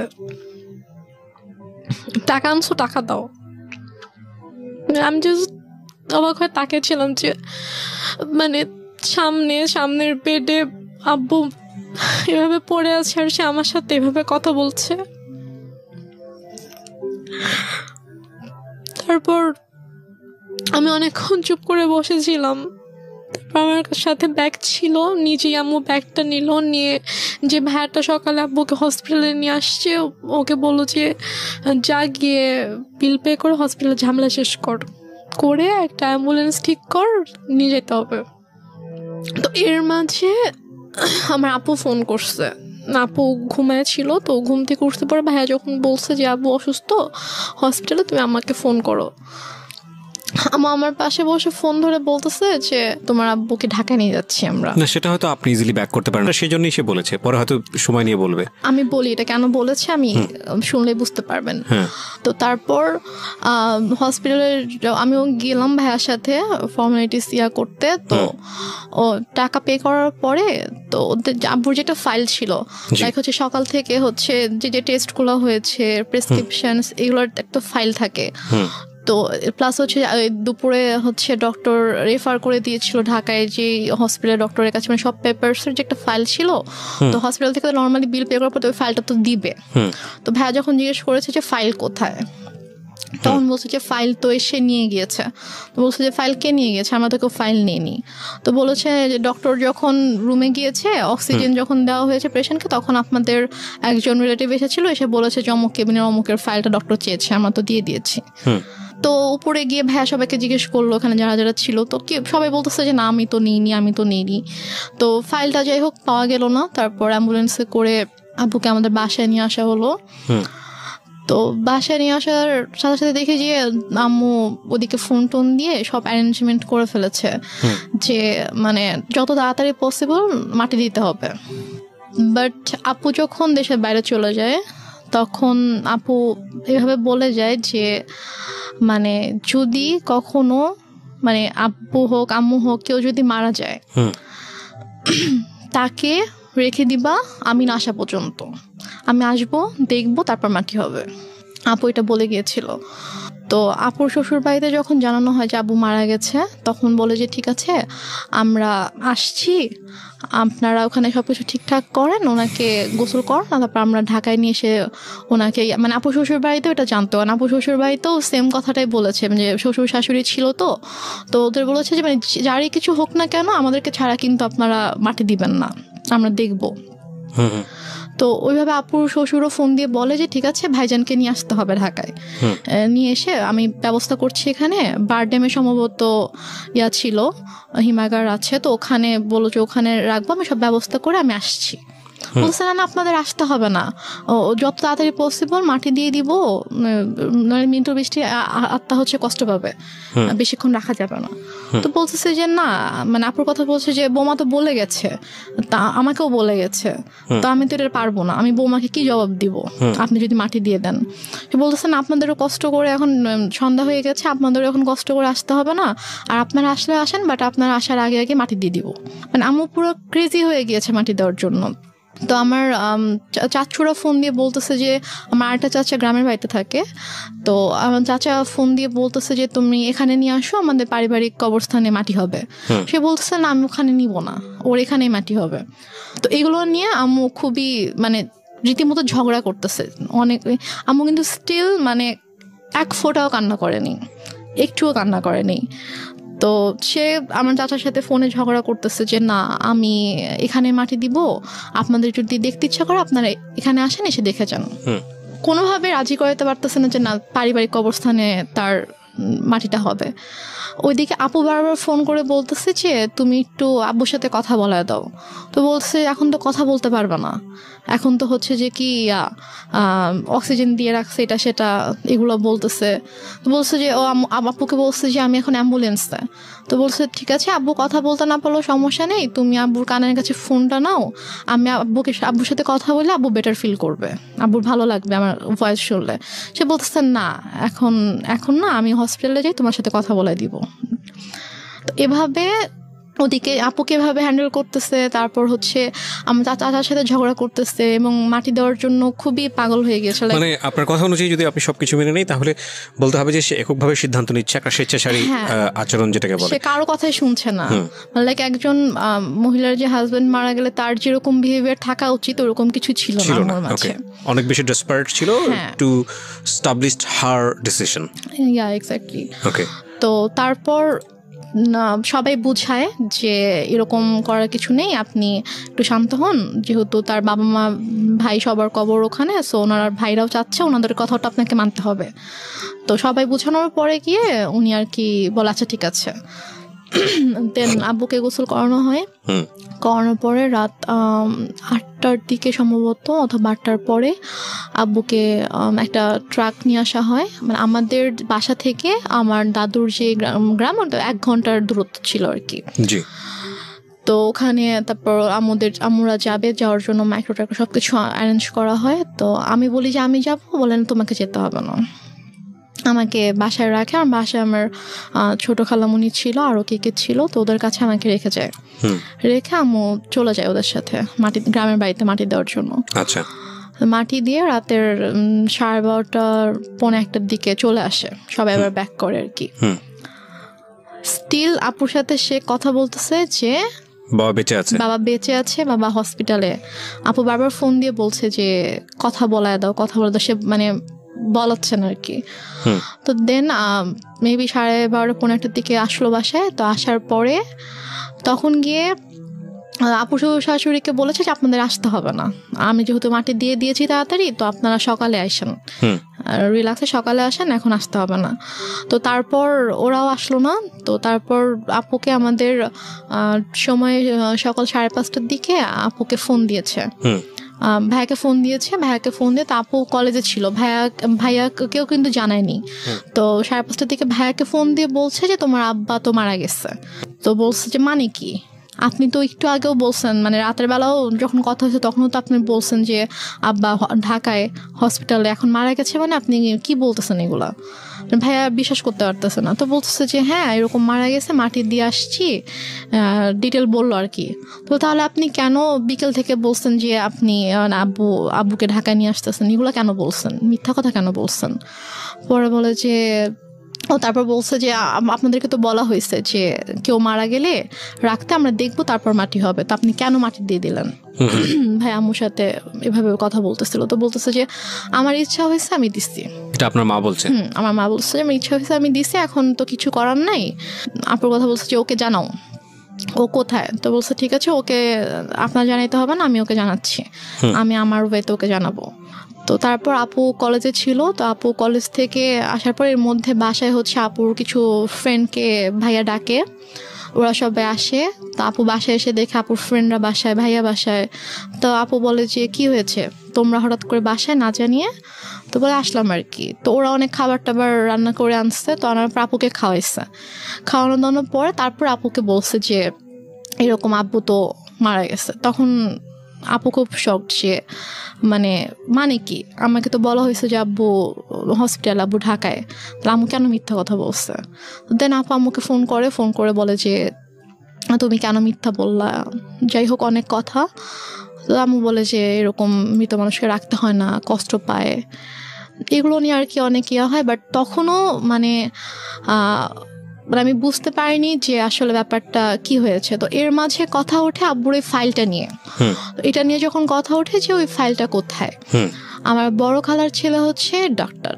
তো ভাইয়া এসে বলে যে আমি রিপোর্টসগুলো দেখবো, আমার কাছে মনে হচ্ছে যে ডাক্তারদের কোনো একটা অবহেলার কারণে, তো ভুল কোনো কিছুর কারণে এরকম ভাবে খালু মারা গেছে, কিন্তু ফাইলটা মিসিং। হ্যাঁ, তো এই জন্য ওরা হসপিটাল থেকে ফাইলটা মানে মিসিং করে দিয়েছে। আমরা একটা বিষয় একটু বলি প্রিয় শ্রোতা, আজকের এই গল্পটা একটু যে জায়গাটা এখন দাঁড়িয়ে আছে সেটা সামনের দিকে গিয়ে পুরোপুরি অন্যদিকে মন নেবে, because I know the story. এবং এইটুকুতে যদি নাটক বা সিনেমার গল্পের জায়গায় আপনি চিন্তা করেন তাহলে একজন ব্যক্তি যে ভিলেনের ভূমিকায় চলে এসছে, কিন্তু আমরা যেহেতু এখানে জীবন গল্প প্রচার করি, আমরা সবসময় একটা কথা বলি, প্রত্যেকটা মানুষই আমাদের এই অনুষ্ঠানের প্রেক্ষাপট থেকে রেসপেক্টেবল। দেখুন, ওই মানুষটাকে যদি আজকে রেহনুমা যে জায়গাটায় বসে আছে সেখানে বসানো যায়, সে তার জায়গা থেকে হয়তো বিষয়গুলোকে অন্যভাবে ব্যাখ্যা দাঁড় করানোর চেষ্টা করবে। এবং রেহনুমা যে কথাগুলো বলছে এখানে, সেগুলোকে একেবারে টাইম মেশিনে গিয়ে ওই সময়ে বসে ঘুরে দেখে প্রুফ করার কোনো সুযোগ নাই। সে কারণে আমরা একেবারে সারেন্ডার করি এই জায়গাটাতে, this is not investigative show. But কিছু বিষয় আছে যেগুলো আমরা আমাদের সামাজিকতার জায়গা থেকে জানি, যে একজন সন্তান কখন মার এগেনস্টে গিয়ে কমপ্লেইন করে, কিংবা মা কখন সন্তানের এগেনস্টে বলতে বাধ্য হয়, কারণ পৃথিবীর সবচাইতে মধুরতম সম্পর্ক হচ্ছে এই জায়গাটি। সুতরাং ওই জায়গাটির প্রতি আজকের এই অনুষ্ঠান শুনে রেসপেক্ট কমুক, এটা আমাদের উদ্দেশ্য নয়। আমরা বরং রেহনুমার মাকে সম্মান জানাই। আমাদের মার জায়গাটি থেকে যে ধরনের রেসপেক্ট আছে প্রত্যেকটা মায়ের প্রতি, রেহনুমার মায়ের প্রতিও আমাদের ঠিক সেই রেসপেক্টটাই থাকছে। আমরা বরং গল্পটাকে অন্যদিকে একটু ফোকাস করি, যে রেহনুমা এইরকম একটা প্রবলেম পরিবারের মধ্যে ফেস করেছে, বা করার পরেও সে আজকে কোথায় দাঁড়িয়ে আছে। এবং এই গল্পটা এই কারণেই প্রচার করতে চাই, সবাইকে যদি মানে আমাদের সামনে আনতে পারেন। রিসিপশনের জিনিস ছিল, উনি বলেছে যে তাহলে আমি চিনে ফেলবো। আচ্ছা, কে ছিল? উনি বলেছে যে, আমি জিজ্ঞেস করছিলাম যে মানে কে ছিল, ছেলে ছিল নাকি মেয়ে ছিল, তো উনি বলছে একজন মহিলা ছিল। আচ্ছা, তো উনি এসে বললো যে অমুক কেবিনের অমুক পেশেন্টের হচ্ছে আমি রিলেটিভ, তো ডক্টর ফাইলটা চেয়েছে, ফাইলটা দেন তাড়াতাড়ি। তো ফাইলটা পরে নিয়ে গিয়েছে। তো যাই হোক, তো তারপর এটা নিয়ে আর কোনো ইয়া হয়নি। আম্মুকে যখন বললাম যে চলো তাহলে আমরা সবাইকে নিয়ে যাই ওখানে যেদিন ছিল, বলতেছে যে না, আমরাই তো ছিলাম, আমরা তো কেউ যাই নাই। তার মধ্যে যেতে সমস্যা কোথায়, চলো। আম্মু বলছে না, আমি যাবো না। এটা নিয়ে এক পর্যায়ে আমার সাথে অনেক বড়ই সিন ক্রিয়েট হয়েছে, অনেক কথা কাটাকাটি হয়েছে। ভাইয়াও বলেছে যে খালা চলো, কি সমস্যা? তো সে বলছে আমি যাবো না। তো ওই হসপিটালে মূলত ছিল যে আমাদের ফ্যামিলি ডক্টর যেটা থাকে, তো ডক্টর এখানকার ছিল, আমাদের কিছু হইলে আমরা ওই হসপিটালতে যেতাম আর কি। তো তারপর থেকে আমার ওই হসপিটালে যায় না। আচ্ছা, মানে কোনো প্রবলেম হলে আর ওই হসপিটালে যায় না, সে ডক্টর চেঞ্জ করে ফেলছে, হসপিটাল চেঞ্জ করে ফেলছে। তো তারপর যাই হোক, এটা নিয়ে আর কোনো কথা কাটাকাটি হয়নি, কিছু হয়নি, শেষ হয়ে গেল ব্যাপারটা। তো তারপর থেকে আব্বু মারা গেল হচ্ছে মে মাসে। সেপ্টেম্বর মাস থেকে হঠাৎ করে আম্মুর কি হলো, সে আমাকে বলছে যে তোমাকে বিয়ে দিয়ে দিব। আমি তো বিয়ে করব না, আমি তো অনেক ছোট আছে। আমি তখন 9-এ পড়ি। তো আমি বলেছি আমি তো বিয়ে করব না। তো বলেছে যে না, তোমাকে বিয়ে করতে হবে। আমি বলেছি যে কেন? তোমার দায়িত্ব আমি নিতে পারতেছি না। একটু একটা মিনিট, মানে টু বি অনেস্ট, যে জিনিসটা আমার জানার আছে সেটা হচ্ছে যে আপনি তো মোটামুটি গল্পের যেই গ্রাফটা মেনটেন করছেন তাতে বোঝাই যাচ্ছে যে আপনার সঙ্গে আপনার মায়ের একটা সম্পর্ক, এই সম্পর্কটা স্বাভাবিক সম্পর্ক ছিল না। এটা একটা বৈরী সম্পর্ক। এবং আপনার বোন চলে গেল কানাডাতে, আপনারা 2 বোন, বাবা তো মারাই গেল, এবং ইন দ্য মিন টাইম আপনারা সিরাজগঞ্জে বাড়ি করেছেন। তার মানে ওই বাড়ি বলতে আপনারা কয়টা, আপনার পুরো একটা ফ্ল্যাটে আপনি এবং আপনার মা, এবং আপনি তখন ক্লাস 9-এ পড়ছেন। 2-3টা বিষয় এখানে নোট করার মতো প্রিয় শ্রোতা। একটা হচ্ছে যে ওর মার বয়সও কিন্তু তখন অনেক অল্প বয়স, 1। 2 নম্বর হচ্ছে যে মা সাথে সন্তানের সম্পর্কটা স্বাভাবিক না, এবং শুধু ওর সাথে না, ওর কথা অনুযায়ী ওর বড় বোনের সঙ্গে স্বাভাবিক না। এবং ও যে বিষয়গুলো দেখেছে সেটার পরে ওর সাথে ওর মার একটা সম্পর্কে ভীষণ রকম দূরত্ব তৈরি হয়েছে মানসিকভাবে, সেটাই স্বাভাবিক। অ্যান্ড সবচেয়ে বড় ইম্পর্টেন্ট যে বিষয়টা সেটা হলো যে ও ক্লাস 9-এ পড়ে, তার মানে হচ্ছে তখন ওর বয়ঃসন্ধিকাল চলছে। সো বয়ঃসন্ধিকালটা হচ্ছে কোনো ছেলে এবং কোনো মেয়ের জন্য সবচেয়ে ডেঞ্জারাস টাইম। ওই সময়টাতে রাতারাতি দেখবেন একটা ছেলে এবং একটা মেয়ের মধ্যে বেশ কিছু জিনিসের পরিবর্তন আসে, শারীরিক পরিবর্তনের পাশাপাশি ভয়ঙ্করভাবে মানসিক পরিবর্তন আসে। এবং এই জন্যই দেখবেন যে ক্লাস 7-8-এ চলে গেলে হঠাৎ করে ছেলেরা কিংবা মেয়েরা ধাম করে বড় হয়ে যায়। এই যে ব্যাপারটা, এই স্টেজটা কিন্তু খুব মারাত্মক এবং এটাকে খুব সফটলি ডিল করা উচিত। এই ডিল করার জায়গাটাতে মা কিংবা বাবা মা বা কাছের বন্ধুদেরকে অনেক বড় একটা ভূমিকা পালন করতে হয়। তো সেই জায়গাটিতে এই মেয়েটিরও এক ধরনের রাফ আচরণ হলেও হতে পারে যেটা মায়ের সঙ্গে, আমি ঠিক জানি না। আমি কোশ্চেনটা করতে চাই, একটা যেটা হচ্ছে যে আপনার বড় বোনের খুব অল্প বয়সে বিয়ে হয়েছিল যেটা আপনি বলছিলেন, তো সে কারণে কি ফ্যামিলি ট্র্যাডিশন এটা ছিল যে ঠিক আছে আপনাকেও বিয়ে দিয়ে দিক নির্ঝঞ্ঝাট? কিছু ছিল না, বরং উল্টো তো হওয়া উচিত, কারণ যেহেতু আপনাকে বিয়ে দিলে আপনার মা একা হয়ে যাবে একদম। সো আপনাকে বরং বিয়ে একটু বয়স হলেই দেওয়াটা স্বাভাবিক। আমি বরং যেটা দেখতে পাচ্ছি যে উল্টো ছিল। তার মানে আপনার আচরণ কি এমন ছিল আপনার মায়ের প্রতি যে আপনার মা আপনাকে সহ্য করতে পারছে না? এরকম কিছু ছিল না, কারণ আমি প্রথম থেকে বলে আসছি যে আম্মুকে দেখে প্রচন্ড ভয় পেতাম।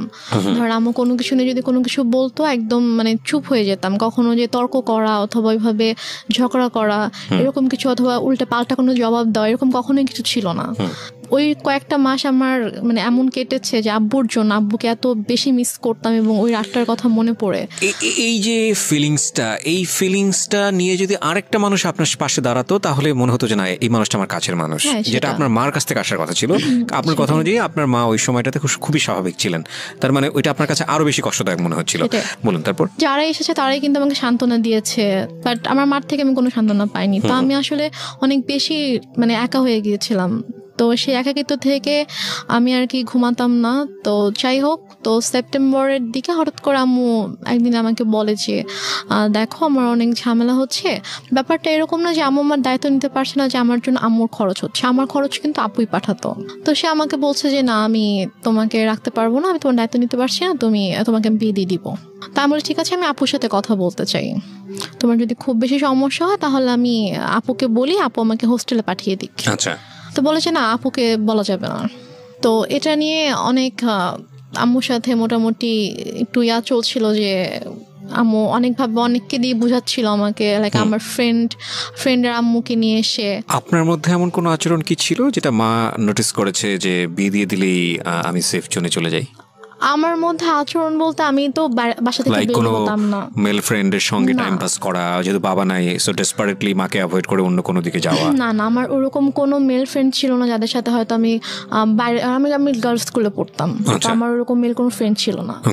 তো আমার যা ফ্রেন্ড ছিল, আমার যে বেস্ট ফ্রেন্ড ছিল ও আমাদের পাশের বাসারই ছিল আর কি। ও আরেকটা কথা বলি যে আমরা যে এলাকাটায় বাসা করেছিলাম ওইখানে আমার জন্ম হয়, মানে আমার যখন জন্ম হয় তখন আমরা ওই এলাকাতেই থাকতাম, বাট ভাড়া থাকতাম। তো পরবর্তীতে গিয়ে আমরা ওখানে বাসা করেছিলাম। আমার যে ছোটবেলার বন্ধুগুলো ছিল তো ওরা ওখানকারই ছিল।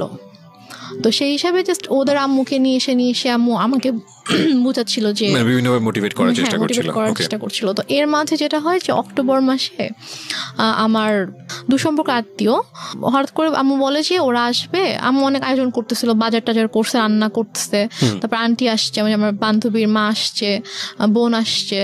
তো বাসার মধ্যে একটা উৎসবের মতো একটা ব্যাপার যে অনেক রান্না বান্না হচ্ছে, সব গুছাচ্ছে। তো আমি তখনও বুঝতে পারিনি যে গেস্ট গুলা কারা অথবা কেন আসছে, মানে আপনাকে দেখতে আসছিল। এক্স্যাক্টলি। তো তারপর তারা আসলো, আসার পরে আমাকে তাদের সামনে, আমি তো যাবই না, কোনোভাবেই যাব না, আমাকে জোর করে নিয়ে গেল। তো নিয়ে যাওয়ার পরে তো আমি গিয়ে যখন দেখলাম যে কে ছেলে, কারণ আমি হচ্ছে আমাদের বললাম যে দুঃসম্পর্ক আত্মীয় ছিল, তো আমি ছেলের বড় ভাইকে চিনতাম, আমাকে মামা বলে রাখতাম। তো তারই ভাই সে সিঙ্গাপুরে থাকতো এবং সে অনেক টাকা পয়সার মালিক ছিল। এবং ছেলেটা মানে মানুষের সবাই আল্লাহর সৃষ্টি, কারো চেহারা নিয়ে আমি খারাপ কথা বলতে চাই না, তো বলতেও হয় না। তারপর আমি জাস্ট বলছি যে ছেলেটা অনেকটা লম্বা ছিল, লাইক সে দেখতে এক কথায় যে সে জাস্ট নিগ্রোদের মতো ছিল। নিগ্রোরা যেরকম অনেক কালো হয়, যে ওরা দেখতে যেরকম হয় এক্স্যাক্টলি দেখতে ওরকম ছিল অনেকটা। তা আমি জাস্ট গেলাম, যাওয়ার পরে আমি যখন দেখলাম, তো দেখে আমি সাথে তা আমি রুম থেকে চলে আসছি। তারপর আম্মু আমার রুমে আসলো যে তুমি এরকম বেয়াদবের মতো উঠে কেন চলে আসলা? আমি বললাম যে আমি ওখানে কেন থাকবো, তুমি তো আমাকে জোর করে নিয়ে গিয়েছো, আর তুমি ছেলের অবস্থা দেখছো কিরকম। তো পরে বলতো বিষয়টা কিরকম, ছেলেটাকে পছন্দ হলে আপনি বিয়ে করে ফেলতেন? না, পছন্দ হলে যে বিয়ে করতাম সেটা না। আমি বলছি যে তোমার কি মানে এতটুকু মানে নেই যে তুমি এরকম একটা ছেলের সাথে আমাকে বিয়ে দেওয়ার জন্য নিয়ে আসছো, মানে তোমার রুচিবোধে কিভাবে এটা করলো যে তুমি এরকম একটা ছেলের সাথে আমাকে বিয়ে দিবা, এরকম একটা ছেলের সাথে তুমি আমাকে বিয়ে দিতে চাও। এই জন্য আর কি ছেলেকে পছন্দ হলে যে আমি বিয়ে করতাম, ব্যাপারটা এরকম না, কারণ বিয়ের কোনো চিন্তা ভাবনা আমার মাথায় ছিলই না। তো তারপর তো আমি ওখানে আর গেলাম না, ওদের সামনে আর গেলাম না, অনেক ফোর্স করলো। দেন ওরা বিকেলে চলে গেল। তো যাওয়ার পরে আমাকে ওই আমার আন্টি তারপর আম্মু সবাই মিলে বোঝাচ্ছে যে সোনার চামচ হচ্ছে বাঁকা হলেও ভালো, ছেলে না হয় দেখতে একটু খারাপ বাট স্টাবলিশড একটা ছেলে, সিঙ্গাপুরে অনেক কিছু করেছে, তার অনেক টাকা পয়সা, তো সমস্যা কি। ছেলে বয়স অনেক বেশি ছিল, 40 আপ ছিল। আপনি তখন ক্লাস 9 এ পড়েন? তখন ক্লাস 9 এ পড়ি, মানে 14 থেকে 15 বছর বয়স সর্বোচ্চ। তো তারপর গিয়ে যাই হোক এটা নিয়ে আমি বললাম যে আমি কোনোভাবেই বিয়ে করব না, আমি আমাকে আপুর সাথে কথা বলতে দাও, আমি এখান থেকে চলে যাবো, আমি তোমার কাছে থাকবো না, কিন্তু আমি বিয়ে করবো না। আচ্ছা, বাট আম্মু কোনোভাবে আপুর সাথে আমাকে কথা বলতে দিচ্ছে না। ফাইন, আমরা এই জায়গাটা একটা বিরতি নিতে চাই প্রিয় শ্রোতা। গল্পের মোড়টা কিন্তু ঘুরে গিয়েছে এবং গল্পের মোড় আরো ঘুরতেই থাকবে। রাত 2টো পর্যন্ত আপনার সঙ্গে আমরা আছি। আপনারা শুনছেন মিস্টার ম্যাঙ্গো ক্যান্ডি প্রেজেন্স জীবন গল্প। রেহনুমা হচ্ছে আজকে আমার গেস্ট। আমি আরজি কিবরিয়া আপনার সঙ্গে রয়েছি এবং ঢাকা এফএম সারা বাংলাদেশ ব্যাপী এই মুহূর্তে কান পেতে আছেন আপনারা, আমরা জানি। দেশের প্রত্যন্ত অঞ্চল থেকে আপনারা আমাদেরকে শুনতে পাচ্ছেন। প্রতিটি জীবন গল্পই কোনো না কোনোভাবে আমাদেরকে কোনো কিছু শেখায়। এক একটা গল্প আমাদেরকে এক একটা পথ তৈরি করে দেয় এবং আমি খুব খুশি হই যখন আমি দেখি যে বিভিন্ন জায়গা থেকে ফোন আসে এবং আমাকে বলে যে ভাইয়া ওই জীবন গল্পটা আমার জীবনটাকে চেঞ্জ করে দিয়েছে। আসলে আমরা যদিও বলি এটা একটা এন্টারটেইনিং শোতে ফিলিংস অনেক বড় একটা ফ্যাক্ট। মনের মধ্যে ধাক্কা দিতে হবে যে কখনো দুঃখ, কখনো আনন্দ। মানে এই ছেলেটা অ্যারেঞ্জ ম্যারেজই ছিল। কি করতো ছেলেটা তখন? হচ্ছে মানে ওদের ফ্যামিলি বিজনেস ছিল। এমনি এডুকেশন ওই সময়টা তোর? ও বিবিএ কমপ্লিট করেছিল। ওকে, আপনি ক্লাস 9 এ পড়েন? হ্যাঁ। ছেলেটাই বা আপনাকে বিয়ে করলো কেন বা রাজি হলো কেন? I don't know.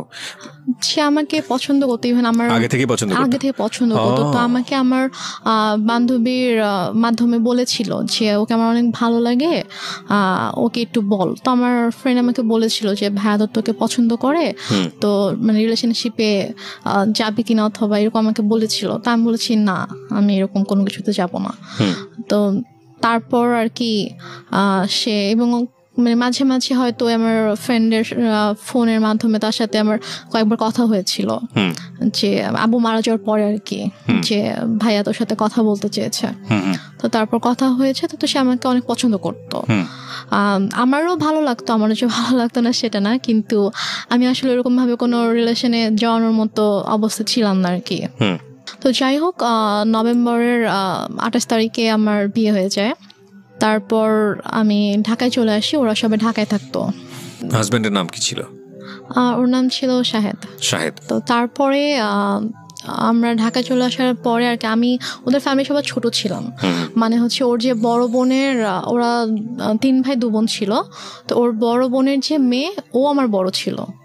মানে আমাদের বাসা সবার ছোট, সেই হিসাবে আমাকে সবাই খুব আদর করতো। তো ওরা মোটামুটি জয়েন্ট ফ্যামিলি ছিল, মানে বাবা মা, ওর বড় ভাই ভাবি, তাদের বেবি, প্লাস ও আমি, আমরা। তো ফার্স্টে আমি ও বাসায় আসার পরে ওর ভাই যেটা করে যে ওর মা একটু অন্যরকম ছিল। মানে ফার্স্টে সে আমাকে ওইভাবে অ্যাকসেপ্ট করতে পারেনি যে ছেলের পছন্দে বিয়ে করেছে। মানে ছেলে মানে উনি আর কি বিয়ের একটু বিপক্ষে ছিল, যে উনি চায়নি যে ও আমাকে বিয়ে করুক, যে তুমি এমনি হুটহাট করে একটা মেয়েকে কিভাবে বিয়ে করতে চাও, তুমি বিয়ে করো না। তো বড় বলেছেন আমি বিয়ে করবো, আমার মেয়েটাকে ভালো লাগে, আমি বিয়ে করবো। তো এই জন্য আর কি উনি একটু আমার সাথে একটু অন্যরকম ছিল। তো তারপর যেটা হয় সেটা হচ্ছে যে ওর সবার ডিসিশন অনুযায়ী যে তোমরা কিছুদিন আলাদা থাকো। আলাদা থাকার পরে মাঝে মাঝে আম্মুর সাথে ওর দেখা হোক, ওর সম্পর্কটা একটু ইজি হোক, তারপরে তোমরা এসো। বাট প্রথমে যদি দেখো তোমরা এখানে কন্টিনিউয়াসলি থাকতে থাকো, তখন দেখা যাবে যে হয়তো আম্মা ওকে এখন একটু নিতে পারতেছে না ওইভাবে মেন্টালি, তো ওর সাথে হয়তো কোনো একটা মিসবিহেভ করে ফেলো, সেটা হয়তো খারাপ হবে। তো তোমরা আলাদা থাকো, তারপরে মাঝে মাঝে আসবা, আমরা যাব, তারপর ঠিক হয়ে গেলে তখন চলে এসো এখানে। তো ওদের বাসা থেকে 2-3টা রোড পরে আর কি আমাদের জন্য একটা বাসা ঠিক করে। তো সে বাসাটায় আমরা ওখানে 2 মাসের মতো ছিলাম, প্রায় 2 মাসের মতো ছিলাম। তো এর মাঝে ওর আব্বু অনেকবার এসেছে আমাদের বাসায়, তারপর আমরাও যেতাম ওখানে। তো দেখা যায় ওনার সাথে আমি শপিং এ যেতাম আম্মুর সাথে, শাশুড়ি মায়ের সাথে। তো ওনার সাথে আমার মোটামুটি ভালো একটা সম্পর্ক হয়ে যায় আর কি। তারপর উনি বলে ঠিক আছে তোমার বাসায় চলে আসো। আচ্ছা, তারপর আমরা বাসায় চলে আসি সম্ভবত জানুয়ারি শেষের দিকে। তো বাসায় চলে আসার পরে তার মোটামুটি ভালোই কাটছিল। সবাই ওদের বাসা সবাই আমাকে খুব আদর করতো, যে আমি সবার ছোট ছিলাম, অনেক আদরের ছিলাম সবার। তারপর এর মাঝে যেটা হয় সেটা হচ্ছে যে আম্মু হঠাৎ করে প্রবলেম ক্রিয়েট করতে থাকে। আমার আম্মু প্রবলেম ক্রিয়েট করতে থাকে বলতে যে আমাকে ফোন করতো অথবা আমার হাজবেন্ডকে ফোন করতো, ফোন করে হয়তো চিল্লাফাল্লা করতেছে, আসো তুমি, আসতেছো না কেন, আমাকে বারবার ডাকতো। তো আমি ঠিক আছে আমি তো আসবো, সমস্যা নেই আমরা আসবো। তো আমরা এর মাঝে গিয়ে একবার ঘুরে এসেছিলাম, তো সিরাজগঞ্জ থেকে ঘুরে এসেছিলাম। তো তারপরে সে হঠাৎ করে একদিন বলতেছে যে তুমি একবারে চলে আসো। বলছে আমি একবারে কেন চলে আসবো? বলতেছে যে না, এই ছেলের সাথে তোমার থাকতে হবে না। আমি বলছি যে মানে কি, আমি এই ছেলের সাথে কেন থাকবো না, কি হয়েছে? বলছে যে না, তুমি চলে আসো, আমি এই ছেলের সাথে সংসার করতে দিব না, তোমার ডিভোর্স করাই দিব, তুমি আসো, তুমি আসবা, পড়াশোনা করবা ঠিক মতো, আমার কাছে থাকবা, তুমি আসো। মানে হঠাৎ করে ধরনের কথা, হঠাৎ করে। তা আমি তখন বললাম যে আম্মু, তুমি নিজেই তো আমাকে বিয়ে দিয়েছো, তুমি নিজেই তো রাখতে চাওনি আমাকে, তাহলে এখন যেহেতু আমার একজনের সাথে বিয়ে হয়েছে, আমি এখানে সাথে একটা ফ্যামিলির সাথে আমি অ্যাড হয়েছি, এবং তার সাথে আমার ধীরে ধীরে ওরকম ভালো একটা বন্ডিং তৈরি হয়ে গিয়েছে, ওর ফ্যামিলি সবার সাথে আমার একটা ভালো বন্ডিং তৈরি হয়ে গেছে, এখন তো তুমি এটা বলতে পারো না। তো সে আমাকে নানাভাবে ফোর্স করতে থাকে। তো সে এর মাঝে সে যেটা করে, সে সিরাজগঞ্জ থেকে ঢাকায় আসে। তো ঢাকায় এসে সে আমার শ্বশুরবাড়িতে অনেক মানে হাঙ্গামা ক্রিয়েট করে ফেলে। লাইক সে এসে চিল্লি করতেছে যে আমার মেয়েকে আমি নিয়ে যাব, তোমরা কেন আটকায় রাখছো, তোমরা আমার মেয়ের ব্রেন ওয়াশ করছো, আমার মেয়েকে নিয়ে যেতে দাও, আমার ছোট মেয়ে, বাচ্চা মেয়ে, আমি ওকে তোমাদের কাছে রাখবো না, এগুলো বলতে থাকে। আমি তো যাব না, আমাকে অনেক ফোর্স করতে থাকে, তুই চল, আমার হাত ধরে টেনে বাসা থেকেও বের করে নিয়ে যায়, মানে দরজা খুলে আমাকে বাইরেও বের করে নিয়ে যায় যে তুই চল, তোকে আমি এখানে থাকতে দিব না। তারপর গিয়ে আমার শাশুড়ি, তারপর আমার যা, ওরা গিয়ে আর কি আমাকে নিয়ে আসে যে আন্টি এরকম করেন না, আর বসেন শান্তভাবে আমরা কথা বলি। তো সে কোনোভাবে শান্ত হয় না, সে জাস্ট একটাই কথা, আমার মেয়েকে আমি রাখবো না। তারপর সে বলে যে আমরা তো ওকে যেতে দিব না। তো সে অনেক তর্কাতর্কির পরে সে রাগ করে বাসা থেকে বের হয়ে যায়। বেরোর সময় বলে যায় যে এনি হাও আমি আমার মেয়েকে নিয়ে যাব। দেখো একটা কথা বলি রেহনুমা, আমি তুমি করে বলে ফেললাম কারণ তুমি আমার বয়সে অনেক জুনিয়র হবা। একটা যেটা হচ্ছে যে গল্প না বিশ্বাস করার জন্য একটা মজবুত ভিত্তির প্রয়োজন হয়। একটা হচ্ছে যে তোমার মা নিজেই ইন্সপায়ার হয়ে বিয়ে দিচ্ছে। বিয়ের কয় মাসের পরের এই ঘটনা? বিয়ের হচ্ছে 3 মাস পর। বিয়ের 3 মাসের মধ্যে এমন কি ঘটলো যে সেখান থেকে আবার তোমাকে নিয়ে আসতে চাচ্ছে? আমি মানে গল্পটা তো বিশ্বাস করতে হবে সামহাও। এটা ভাই আমি কথা বলতে থাকলে আপনি যখন আমার পুরো গল্পটা শুনবেন তখন আমি হয়তো বুঝতে পারবো, শেষ পর্যন্ত যখন আপনি শুনবেন তখন আপনি বুঝতে পারবেন যে প্রথম থেকে শেষ পর্যন্ত, মানে আমার বাবার মৃত্যু থেকে একদম আমার শেষ পর্যন্ত, আজকের দিন পর্যন্ত কি ঘটেছে, কেন ঘটেছে, এটা আপনি নিজেই বুঝতে পারবেন। ফাইন। সো প্রিয় শ্রোতা, আমার মনে হয় একটু ধৈর্য ধরে আপনারা শুনুন। ওকে, বল। তো তারপরে আম্মু ওখানে এসে সিনকেট করার পর আমরা সবাই আর কি মানসিকভাবে একটু আপসেট হয়ে পড়ি। তো তারপর আর কি আমার শাশুড়ি বলে যে চলো আমরা কিছুদিন ঢাকার বাইরে থেকে ঘুরে আসি। তো আমার শ্বশুরবাড়ি ছিল ফেনীতে। তো তারপর আমরা ফেনীতে যাই, আমি কখনো যাইনি বিয়ের পরে ওদের গ্রামের বাড়িতে। তো তারপর আমাকে ফেনীতে নিয়ে যায়, আমি আমার হাজব্যান্ড, শ্বশুর শাশুড়ি, আমরা সবাই যাই। তো যাওয়ার পর ওখানে মোটামুটি ছোটোখাটো একটা অনুষ্ঠানের মতো করে আর কি, মানে বউ দেখানোর জন্য। তো তারপর ওখানে আমি আমার শ্বশুর শাশুড়ির সাথে 15 দিনের মতো ছিলাম।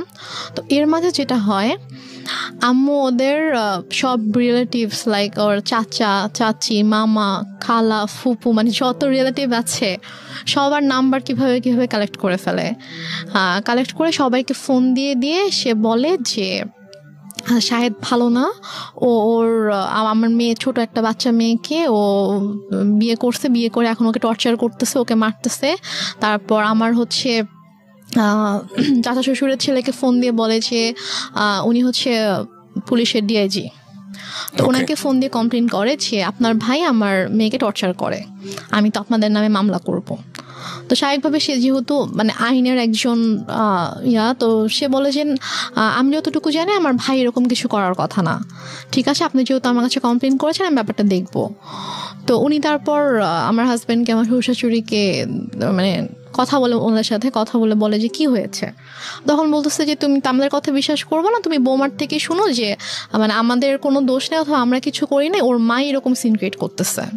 ওর মা একটু অন্যরকম, ওর মাই এরকম ঝামেলা করতেছে, আমাদের ওর থেকে শুনো। তো ভাইয়া আমার সাথে কথা বলার পর ভাইয়াকে বলি যে ভাইয়া এরকম কোনো সমস্যা নেই, শাহেদ আমার সাথে কোনো খারাপ ব্যবহার করেনি, আমাকে কখনো মারেনি, আর ওর সাথে আমার অনেক ভালো সম্পর্ক, কিন্তু আম্মু চাচ্ছে না যে আমি ওর সঙ্গে থাকি, এই জন্য আম্মু এরকম সিনকেটগুলো করছে, আপনি কিছু মনে করেন না, আমি খুবই সরি আমার মার পক্ষ থেকে। এবং ওদের ফ্যামিলি সবার কাছে আমি খুব মানে সরি বলি যে আমার জন্য আপনাদেরকে এত কিছু সহ্য করতে হচ্ছে। মানে ওদের কাছে কন্টিনিউয়াসলি সবার থেকে ফোন আসতে থাকে, ওদের সব রিলেটিভসরা ওদেরকে ফোন দেয় যে কি তোমরা নাকি বউ আটকায় রেখে বউকে পিটাচ্ছ। তো সে যেটা করে যে ওদের মানে বাসার যে থানা ছিল ওই থানায় ফোন করে, থানার ওসিকে ফোন করে, ফোন দিয়ে বলে যে অমুক মানে অ্যাড্রেস বলে যে অমুক বাসার মধ্যে আমার মেয়েকে আটকে রাখছে, আমার মেয়েকে আমার কাছে আসতে দিচ্ছে না, আমার মেয়ে অনেক কান্নাকাটি করতেছে আমাকে ফোন দিয়ে, আপনারা প্লিজ ওখানে যান, গিয়ে আমার মেয়েকে আমার কাছে পাঠিয়ে দেন। তখন ওরা বলে যে এটা তো অমুক স্যারের বাড়ি, তো স্যারের ফ্যামিলিতে তো এরকম হওয়ার কথা না, আমি আপনার কথা বিশ্বাস করতে পারছি না, ঠিক আছে আমাকে এটা দেখতে হবে। তো উনি দেন আমার ওই যে ভাসুরকে ফোন করে, ডিআইজি যিনি ওনাকে ফোন করে বলে যে স্যার এরকম একজন ফোন দিয়েছিল, এখন আমি কি করব, আমি কি যাবো আপনাদের বাসায়? তখন বলে যে আমার বাসায় যাওয়ার কোনো দরকার নেই, উনি আমাকেও ফোন দিয়েছিল, আমি কথা বলেছি, এরকম কিছু নেই, তুমি চাইলে তুমি যেতে পারো, গিয়ে আমার ভাইয়ের বোর কাছ থেকে শুনে আসতে পারো যে এরকম কিছু হয়েছে কিনা। তো সে বলে না স্যার আমি এটা দরকার মনে করছি না, তো উনি আর আসে না।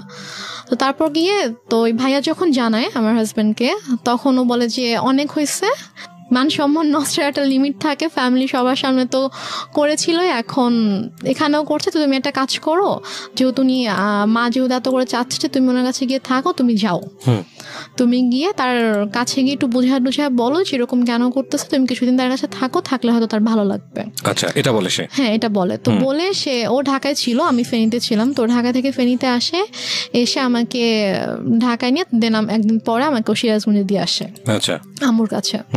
তো ওই যে আমি গেলাম, আমাকে আম্মু আর আসতে দেয় না, সে আমার হাজব্যান্ডকেও আসতে দেয় না, আমাকে বলে যে নিয়ে যাবো, 15-20 দিন ছিলাম, থাকার পর থেকে তো ওই সবাই ফোন দিচ্ছে, শাশুড়ি ফোন দিচ্ছে, শ্বশুর ফোন দিচ্ছে যে ওকে পাঠান, ওকে নিয়ে আসুক। তো তারপর গিয়ে আমি আম্মুর কাছে থাকা শুরু করলাম। তারপর আমার হাজব্যান্ডের সাথে অলমোস্ট মানে 3-4 মাসের মতো আমার দেখা হয়নি, কারণ আম্মু না আমাকে যেতে দিচ্ছিল ঢাকায়, না হচ্ছে ওকে আসতে দিচ্ছিল। ও আসতে চলে বলতেছিল যে আমার কিন্তু মানে ছোট মেয়ে, ওর কিন্তু 18 বছর হয়নি, নাবালক মেয়ে, আমি কিন্তু তোমার নামে মামলা করে দিব, এই ধরনের কথা বলেন। হ্যাঁ এই ধরনের। কিন্তু যখন আপনাকে বিয়ে দেওয়া হয়েছিল সেই সময়টাতে পেপারে কি মা সাইন করেনি? না, মা সাইন করেনি। বিয়েটা কিভাবে হয়েছিল? বিয়েটা হয়েছিল হচ্ছে বাসায় কাজী এসেছিল, তো কাজী বিয়ে পড়িয়েছিল, মানে সাইনও নিয়েছিল, কাবির নামায় সাইনও নিয়েছিল, তারপর ওখানে 4 জন সাক্ষীও ছিল, কিন্তু মার সাইন ছিল কিনা অথবা করেছিল কিনা সেটা আমার ঠিক মনে নেই, তো মনে হয় না মা সাইন করেছিল। কারণ পরে যখন আমি যখন পেপারস দেখেছিলাম তখন দেখেছি ওখানে যে সাক্ষীদের সাইন ছিল, আমার আর আমার হাজবেন্ডের সাইন ছিল। সাক্ষী ছিল হচ্ছে ওর 2 জন আঙ্কেল ছিল সাক্ষী, আর আমার পক্ষ থেকে আমার একটা মামা আর আমার একটা ভাইয়া ছিল। ফাইন, এখানে একটা বিষয় জড়িত আছে, ওর ফ্যামিলি থেকে কি লোকজন এখানে এসেছিল? হ্যাঁ। তোর ফ্যামিলির পক্ষ থেকে ওর বাবা মা কেউ সাইন করেনি পেপারে? না, ওর বাবা মা আসেনি বিয়েতে। কেন আসেনি? বাবা মা আসেনি, বাবা তখন অনেক অসুস্থ ছিল, আর ওর মা তো রাগ করেছিল জন্য ওর মা আসেনি। রেনুমা, this is totally unbelievable, cause অসুস্থ হলে তো বিয়েটা পিছিয়ে যাওয়ার কথা। বিয়েটা অসুস্থ ছিল বলতে উনি হচ্ছে প্যারালাইসিস ছিল, তো উনি তো চাইলেই উনি মুভ করতে পারতো না, বাট ওর মার আসার কথা, বাট ওর মাকে ওরা কোনোভাবেই কনভিন্স করতে পারেনি। Okay fine. তো ওর ভাই বোন তারপর হচ্ছে ওর আঙ্কেল আন্টিরা সবাই এসেছিল। তো ওই ফার্স্ট রিলেটিভ যে হয় তারই তো সাইন করার কথা ডকুমেন্টসে। দেনমোহর কত ছিল? দেনমোহর আমার ঠিক মনে নাই, সম্ভবত 5 লাখ ছিল। আপনার ফার্স্ট বিয়ে অথচ আপনার দেনমোহরটা মনে নাই, এটা মানুষ কিন্তু সহজভাবে নিবে না, কারণ it's a very sensitive story, that's why I am asking. এবং আপনার পক্ষ থেকে তো আপনার মার অবশ্যই সাইন থাকার কথা, যেহেতু আপনার মাই ইন্সপায়ার করছে বিয়েটা দেওয়ার জন্য, সো ওনারও সাইন নাই। তার মানে লজিক্যালি যদি আমি যাই তাহলে এখানে ওনার বিয়েতে মত ছিল না, এটা প্রথম থেকেই বোঝা যাচ্ছে, যদিও আপনার কথা অনুযায়ী বিষয়টা একদম ডিফারেন্ট। ওকে, 3 মাসের মধ্যে এত বড় কি ঘটনা ঘটে গেল যে কারণে মা তাকে নিয়ে আসবে, যেটা আমি আপনাকে একটু আগে বলেছেন যে পুরো গল্পটা শুনলে হয়তো বা জিনিসটা পুরোটা বোঝা যাবে। ওকে, সো আমাদের এখানে একটা ডিলেমা তৈরি হচ্ছে প্রিয় শ্রোতা, বাট আমরা এখনই কোনো রেজাল্টে না যে আমরা একটু সামনের দিকে যাই, দেখি লজিক্যালি মেলে কিনা। হ্যাঁ, তারপর কি হলো? তারপরে হচ্ছে আমার ওদের ফ্যামিলি থেকে সবাই আম্মুকে ফোন করতো, আম্মুকে বোঝানোর চেষ্টা করতো যে আমরা আসি সামনাসামনি কথা বলে ঠিক করার চেষ্টা করি যে দেখি ঠিক হয় কিনা, আপনি কেন এরকম করছেন। তো বাট আম্মু বলেছে আমি এই বিষয়ে কোনো কথাই বলবো না, মানে একটাই কথা ছিল তার যে আমি আমার মেয়েকে সংসার করতে দিব না, আমি আপনার ছেলের সাথে রাখবো না। তো এদিকে আমার সাথেও কথা বলতে দিত না, লাইক আমার ফোন আম্মু আমার থেকে নিয়েছিল, আমার ফোন আমার কাছে রাখতে দিত না। আমার হাজবেন্ড ফোন করতো আম্মুর ফোনে, ফোন করলে আমাকে কখনো দিত কখনো দিত না।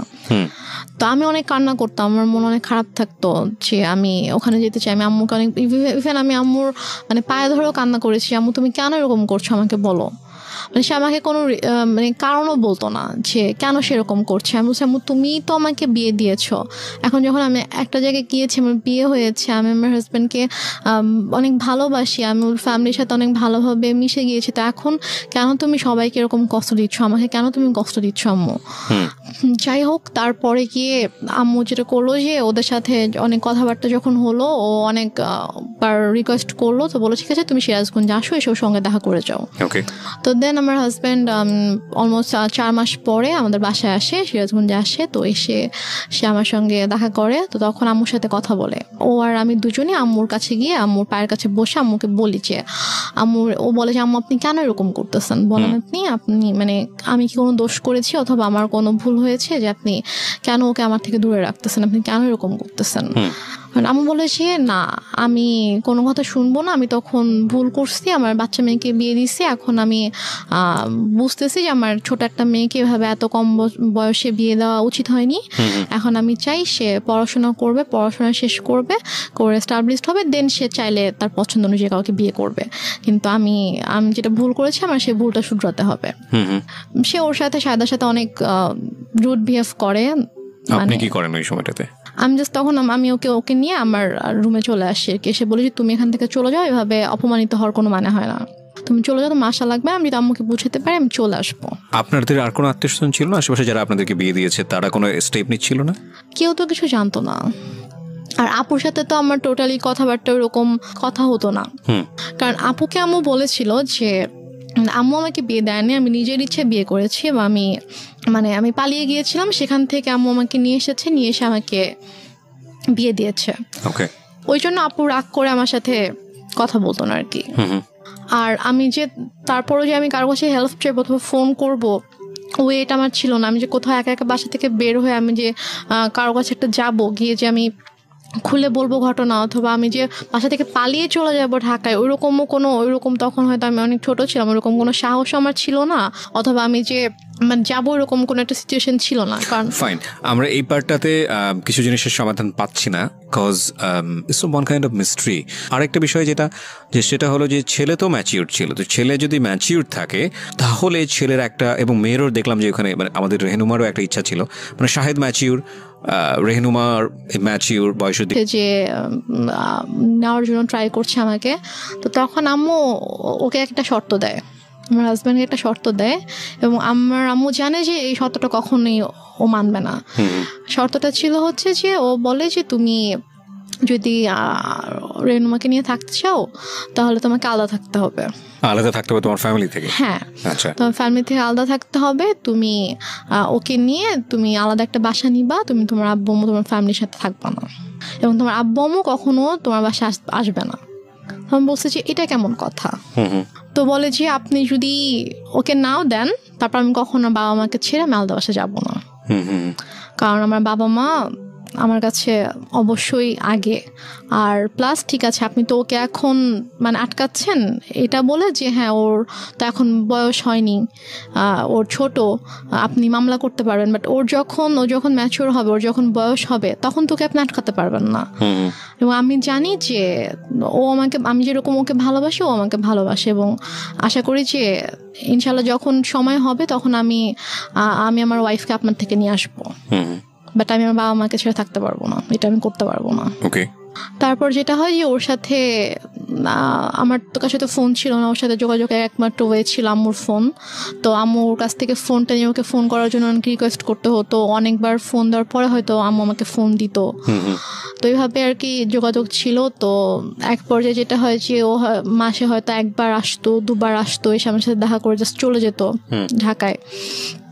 তারপর আম্মু একবার হচ্ছে ওই ঈদের সময় ওর আপু আম্মু সবাই ফোন করে যে ওকে একটু পাঠান, আমরা সবাই একসাথে গ্রামের বাড়িতে গিয়ে ঈদ করবো, তো ও না থাকলে কেমন হবে, ওকে একটু পাঠান। তো আম্মু কোনোভাবে পাঠাতে চায় না, বাট ওরা যখন সবাই ফোন দিয়ে অনেক রিকোয়েস্ট করে, তো তারপরে গিয়ে আম্মু বলে ঠিক আছে ওকে নিয়ে যাও। তো তারপর আমি যাই, তো ওদের সাথে একটা ঈদ করেছিলাম। তো ঈদ করে ঈদের 2 দিন পরে আর কি আমি আবার চলে আসি। তো আসার পরে তো এভাবে আর কি চলছিল, ওর সাথে মাঝে মাঝে কথা হতো, তারপর মাসে অথবা অনেক সময় 1 মাস 2 মাস পরে আসতো, এসে দেখা করে যেত, বাট আমাকে যেতে দিত না আম্মু। তো এদিকে আমার পরীক্ষা চলে আসছে, মানে এটা হচ্ছে 2011-তে আমার পরীক্ষা ছিল, এসএসসি পরীক্ষা ছিল। তো তারপর আমি কোনো রকমে স্কুলে যেতাম না, আমি জাস্ট বাসায় পড়তাম, পড়ে পরীক্ষা দিলাম। তো এরপরে যেটা হয়, হঠাৎ করে আম্মু টোটালি যোগাযোগ বন্ধ করে দেয়। ওকে বলে যে তুমি আর আসবা না ওর সাথে দেখা করতে।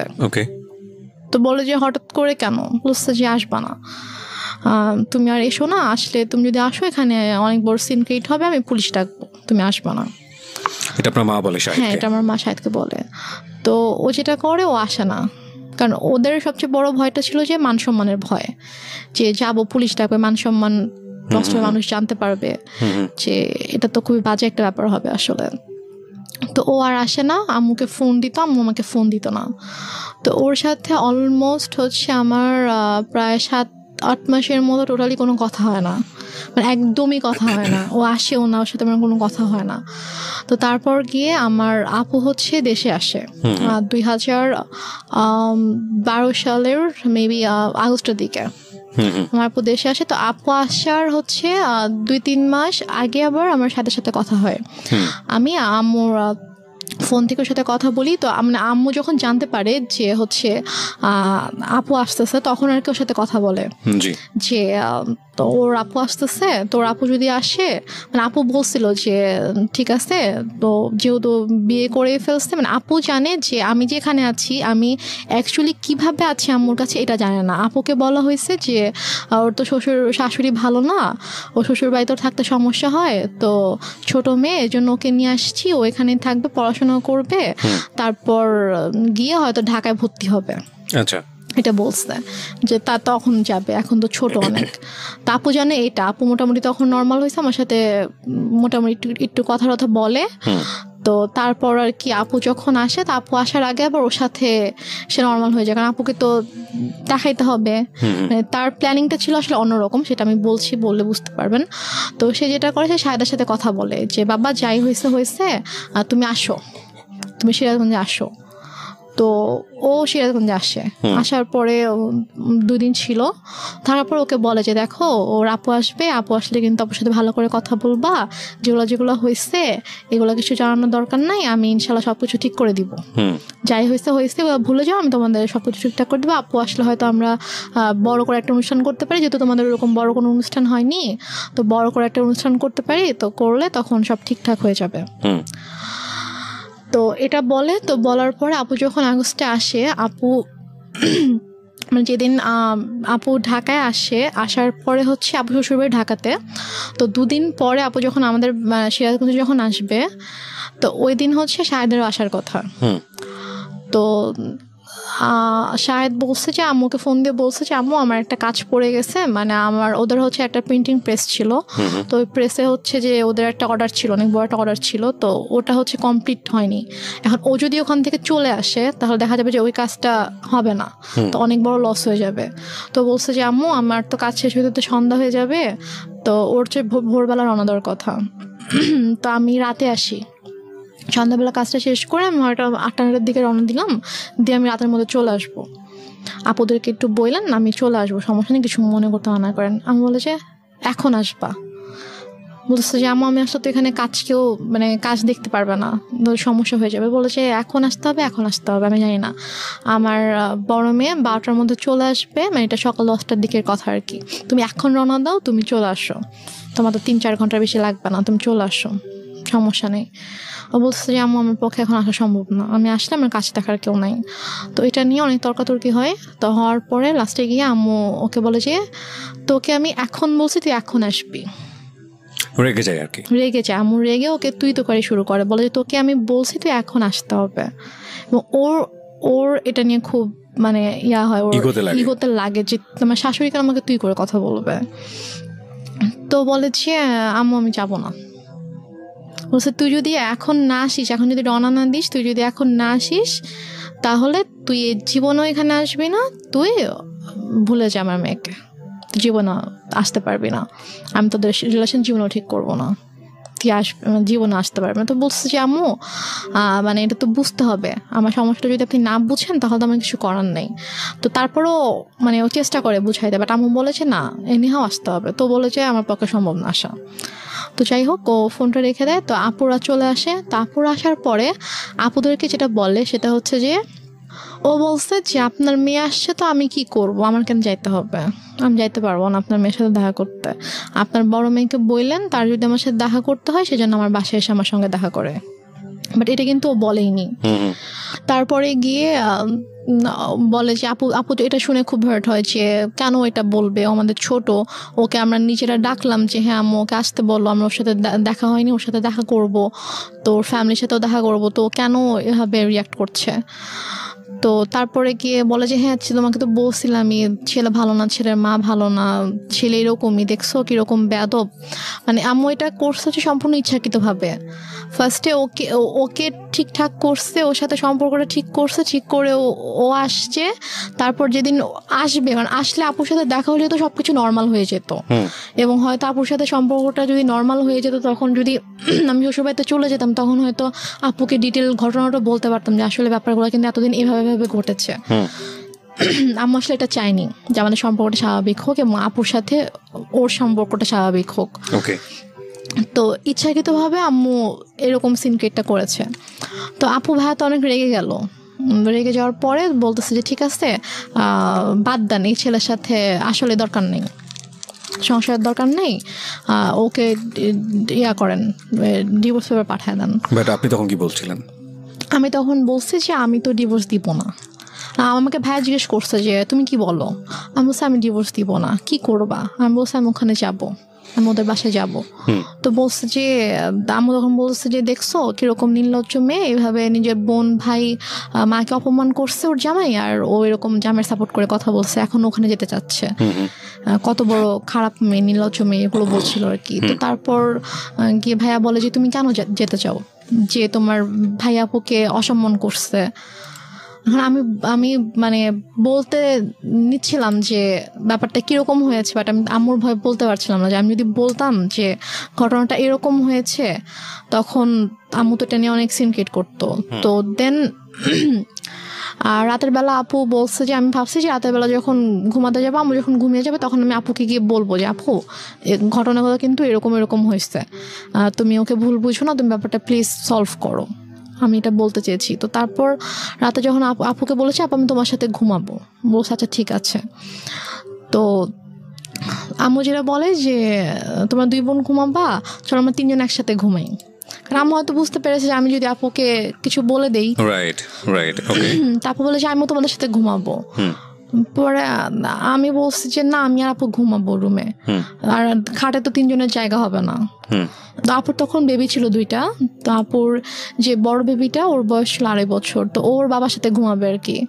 তো আমি বলছি যে আমি আর পিচি বাবুটা আর আপু ঘুমাবো, তো বেডে তো জায়গা হবে না। সমস্যা না, আমি ফ্লোরে ঘুমাচ্ছি, তোমরা 2জনই শুধু গল্প করবা, মাকে নিবা না গল্পে, মানে সেরকম বলতেছে। তো পরে এখন ওখানে তো আর মানা করার কিছু নাই, সেভাবে বলছে। আপু বলছে ঠিক আছে আসো, সমস্যা নেই, আসো ফ্লোরে ঘুমাও। তো সে ফ্লোরে বেড করছে, আমি আপুকে বলতে পারলাম না যে যেটা বলতে চেয়েছি বলতে পারলাম না। তো তারপর আমি অনেকবার চেষ্টা করেছি। আপু যে কয়দিন দেশে ছিল, আপু আমাদের বাসায় 2 দিন ছিল, তো ওই 2 দিনেও পারিনি। তারপর আপু যাওয়ার আগে যখন আমি ঢাকায় এসেছিলাম আম্মুর সাথে আপুর শ্বশুর বাড়িতে, তখন আমি বলার চেষ্টা করেছি, আমি সুযোগ পাইনি, মানে আম্মু আমাকে সুযোগটা দেয়নি। আমি আপুর সাথে একা কোনোভাবে কথা বলবো ওই সুযোগটা দেয়নি। ঢাকায়ও যখন আমরা ঘুমিয়েছি, আম্মা আমাকে নিয়ে ঘুমিয়েছে একটা রুমে। আপুর সাথে যখন দিনের মধ্যে স্বাভাবিকভাবে ওরা অনেক বিজি ছিল, তারপর আমি ট্রাই করেছি, সুযোগও পেয়েছি অনেক, বাট আম্মু কোনো না কোনোভাবে আমাকে কথা বলতে দেয়নি আর কি। তো আমি যাই হোক আমি কথা বলতে পারিনি। তো আপু চলে গেল। আপু চলে যাওয়ার পরে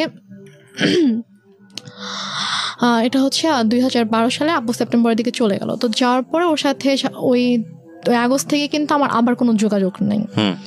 তো হঠাৎ করে 2013 সালের এপ্রিলে হঠাৎ করে আমার কাছে ফোন আসে যে আমার শ্বশুর অনেক অসুস্থ, উনি হসপিটালে ভর্তি এবং ডক্টর বলেছে যে হয়তো 2-1 দিনের মধ্যে, মানে আইসিইউতে ছিল, যে 2-1 দিনের মধ্যেই হয়তো সে আর করবে না। তো উনি নাকি যখন মানে অসুস্থ হয়ে যায় আইসিইউতে যাওয়ার আগে নাকি উনি বলেছে যে মানে আমাকে দেখতে চায়, উনি আমার কথা বলেছে যে ওকে একবার দেখতে চাই, ওকে একটু নিয়ে আসো। তো এই জন্য ওরা আবার ওদের বাবাকে প্রচন্ড ভালোবাসতো আর কি। তো ওরা সবাই আম্মুকে ফোন দিয়ে মানে এটাও বলছে, আন্টি আপনার পায়ে ধরি প্লিজ আপনি ওকে পাঠান, ওকে আব্বু দেখতে চাইছে। তো আম্মু কোনোভাবে রাজি হয় না। আমি অনেক কান্নাকাটি করে আম্মু প্লিজ যেতে দাও। আমার শ্বশুর আমাকে অনেক আদর করতেন, মানে আমি ওনাকে বাবা ডাকতাম, আমার আব্বুকে আমি বাবা ডাকতাম। তো মানে উনি আমাকে খুবই আদর করতো। তো আমি যখন শুনি যে এরকম অসুস্থ, আমার খুবই খারাপ লাগে। এবং আমার বাবা মারা যাওয়ার পর থেকে আমি যে কদিনই ওনার সাথে ছিলাম, আমার কাছে জাস্ট মনে হয়েছে যে এটা আমার বাবা। তো আমি আম্মুকে অনেক রিকোয়েস্ট করি, তারপর ওরাও তো কন্টিনিউয়াসলি ফোন দিচ্ছিল। তারপর আম্মু বলে ঠিক আছে আমি ওকে নিয়ে আসতেছি, আমি নিয়ে যাব, আমি নিয়ে আসবো, তোমাদের আসতে হবে না। তো আম্মু আমাকে নিয়ে ঢাকায় আসার পরে তো হসপিটালে ছিল আম্মু 2 দিন ছিল। 2 দিন রেডি করে দেন আমার পেপারস নিয়ে আসে যে তুমি এখানে সাইন করে দাও। তো আমি বলছি কিসের পেপার? তো বলেছে যে এটা ডিভোর্স পেপার। তো আমি বলেছি যে আমি সাইন করব না, তোমাকে সাইন করতে হবে। আমি বলছি না আম্মু আমি করবো না সাইন। তো তারপর আম্মু আমাকে ফোর্স করে, আম্মুর সাথে একটু তর্কাতর্কি হয়, আম্মু আমাকে মানে একটু মারধরও করে। তো তারপর গিয়ে আমি ওই দিন সাইন করি না। তো তারপর গিয়ে তার কয়েকদিন পরে হঠাৎ করে আম্মু বলে যে সকালবেলা বলছে যে চলো এক জায়গায় যেতে হবে। তো আমি বললাম কোথায়? চলো গেলে দেখতে পাবা। তো গিয়েছি, তো যে দেখি যে একজন হচ্ছে লয়ার, তো ওনার বাসা আর কি। তো ওনার বাসায় গিয়েছি, তো ওনার বাসায় দেখি ওই লয়ারটা আছে, সাথে আরেকজন লোক আছে। পরে বুঝতে পারলাম উনি হচ্ছে কাজী। আচ্ছা।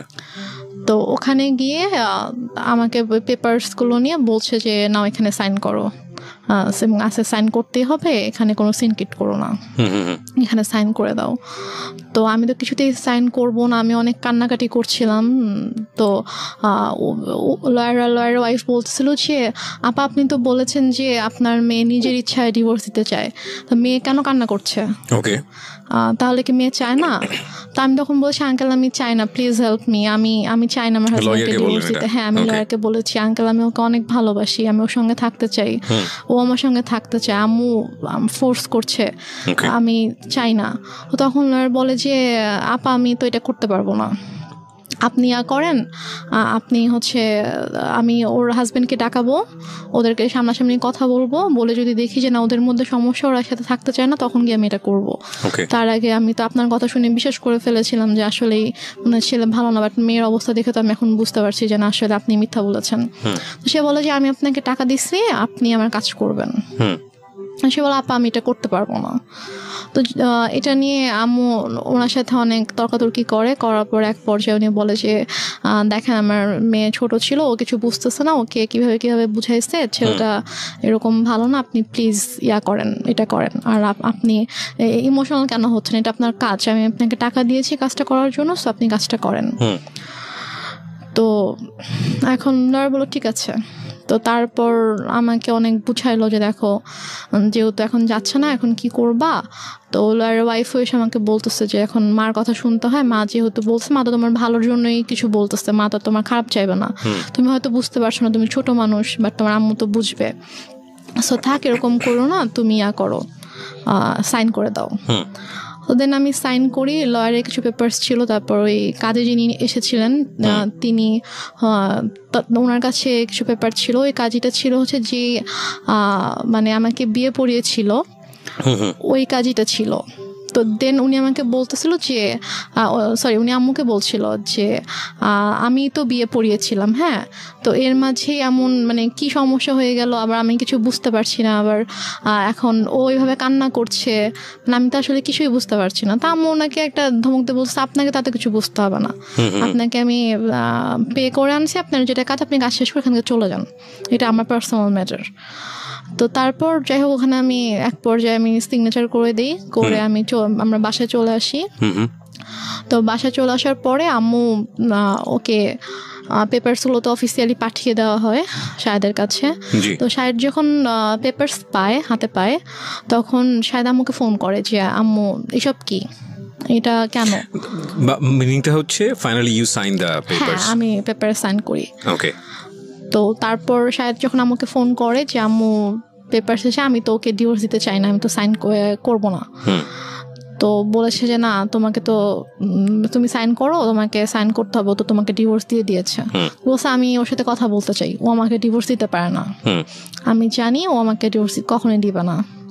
তো বলে যে ওর সাথে কথা বলা যাবে না, আর আসলে ব্যাপারটা কি তোমাকে এখন কিভাবে বলবো নিজের মেয়ের কথা, এখন ওর তো অন্য একটা ছেলের সাথে রিলেশন আছে।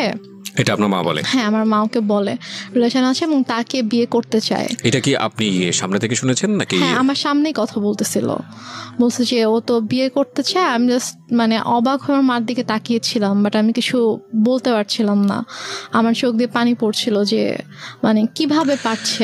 এখানে আমার একটা প্রশ্ন আছে, সেটা হচ্ছে যে আপনি এতটাই যদি নমনীয় বা সফট হবেন, তাহলে আপনি কিভাবে সাহস করেন যে আপনি রেডিওতে এসে এই গল্পটা আজকে লাখ লাখ মানুষকে বলবেন? মানে আপনি তখন কেন প্রতিবাদ করেননি?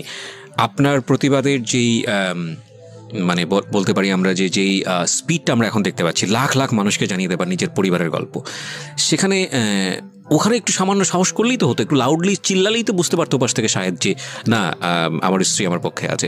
সেটুকু সাহস কি ফ্যামিলিতে ছিল না? সেটুকু সাহস আসলে আমার তখন ছিল না। এবং আমার এর পরের ঘটনায় যেটা শুনলে আপনি যেটা বুঝতে পারবেন যে তখন আমি যেই স্টেপটা নিয়েছিলাম অথবা তখন আমার মধ্যে যে পরিবর্তনটা এসেছিল, যে চিন্তাধারার যে পরিবর্তনটা এসেছিল, সেটা যদি আমার ওই মুহূর্তে আসতো তাহলে যে আমার আম্মু আমার সাথে এত কিছু করতে পারতো না। এবং আমার এটা কিন্তু একটা ইন্টারেস্টিং বিষয় প্রিয় শ্রোতা, পরিবারের যে সদস্যরা সাধারণত মুখ বুজে থাকে, কথা বলতে পারে না বা প্রতিবাদ করা উচিত সেটা বোঝে সে পারে না প্রতিবাদ করতে, এরা কিন্তু ধীরে ধীরে ধীরে ধীরে এমন একটা পর্যায়ে চলে যায় এবং এমনভাবে আউটব্রাস্ট করে যখন আসলে আপনি চিন্তাও করতে পারবেন না ওর আউটব্রাস্টটা কতটা ভয়ানক হতে পারে। ওর ক্ষেত্রেও হয়তো বা বিষয়টা সেরকমই হয়েছে। হ্যাঁ, তো আমি তখন আমার আম্মুকে কিছু বলিনি, কারণ আমি এতটাই আপসেট ছিলাম যে আমি জাস্ট মানে বুঝে উঠতে পারছিলাম না যে আমার মা কেন আমার সাথে এরকম করছে, আমি কেমন করেছি। তো তারপরে আমার জুলাই মাসে 2013 সালে জুলাই মাসে আমার ডিভোর্স হয়ে যায় অফিসিয়ালি।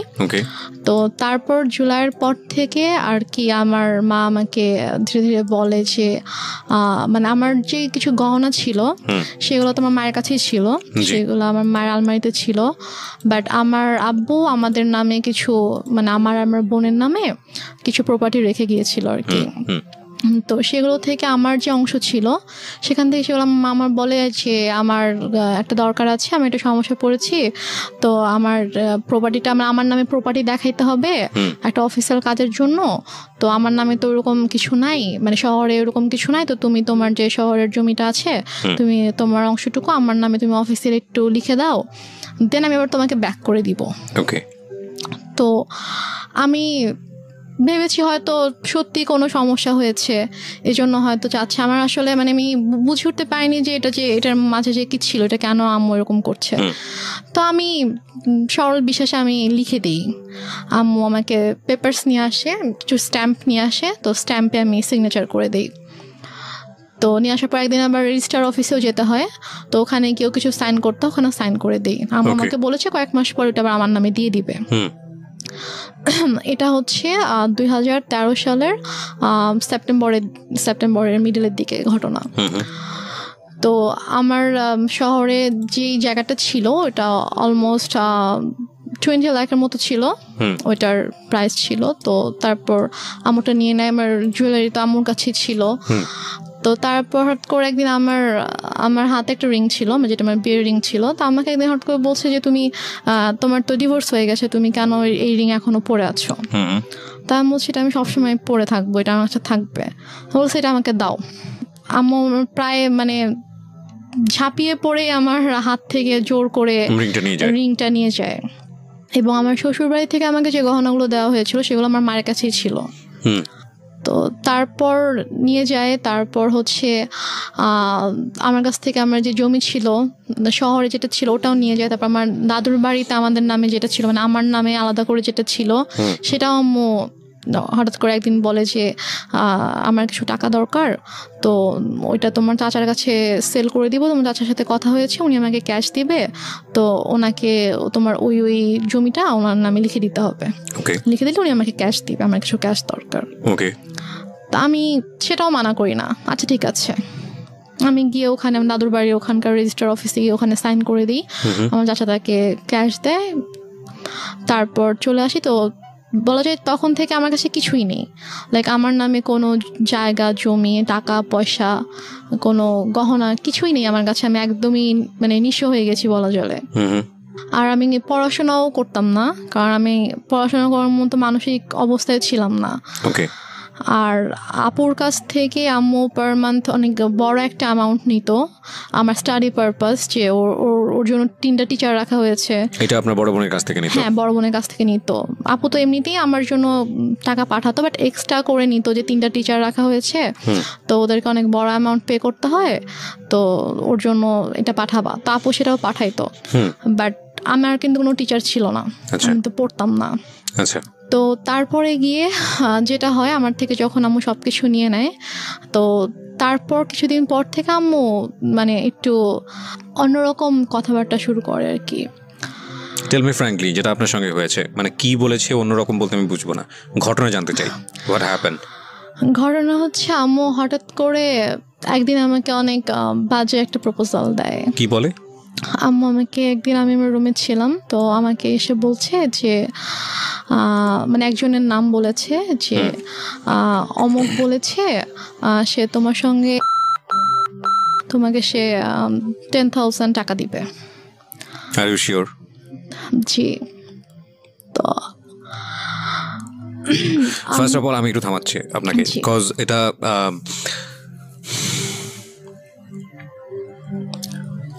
এই লাইনগুলো আমি রেডিওতে প্রচার করিনি, আমি এখানে অনেক কিছু মিউট করে দিয়েছি, বিকজ আমি জানি আমার শ্রোতারা যেটা বোঝার দরকার বুঝে নিয়েছে এবং আমিও বুঝে নিয়েছি। কিন্তু আমার এখানে অনেক বড় কথা আছে এই কারণেই যে মা তো মাই।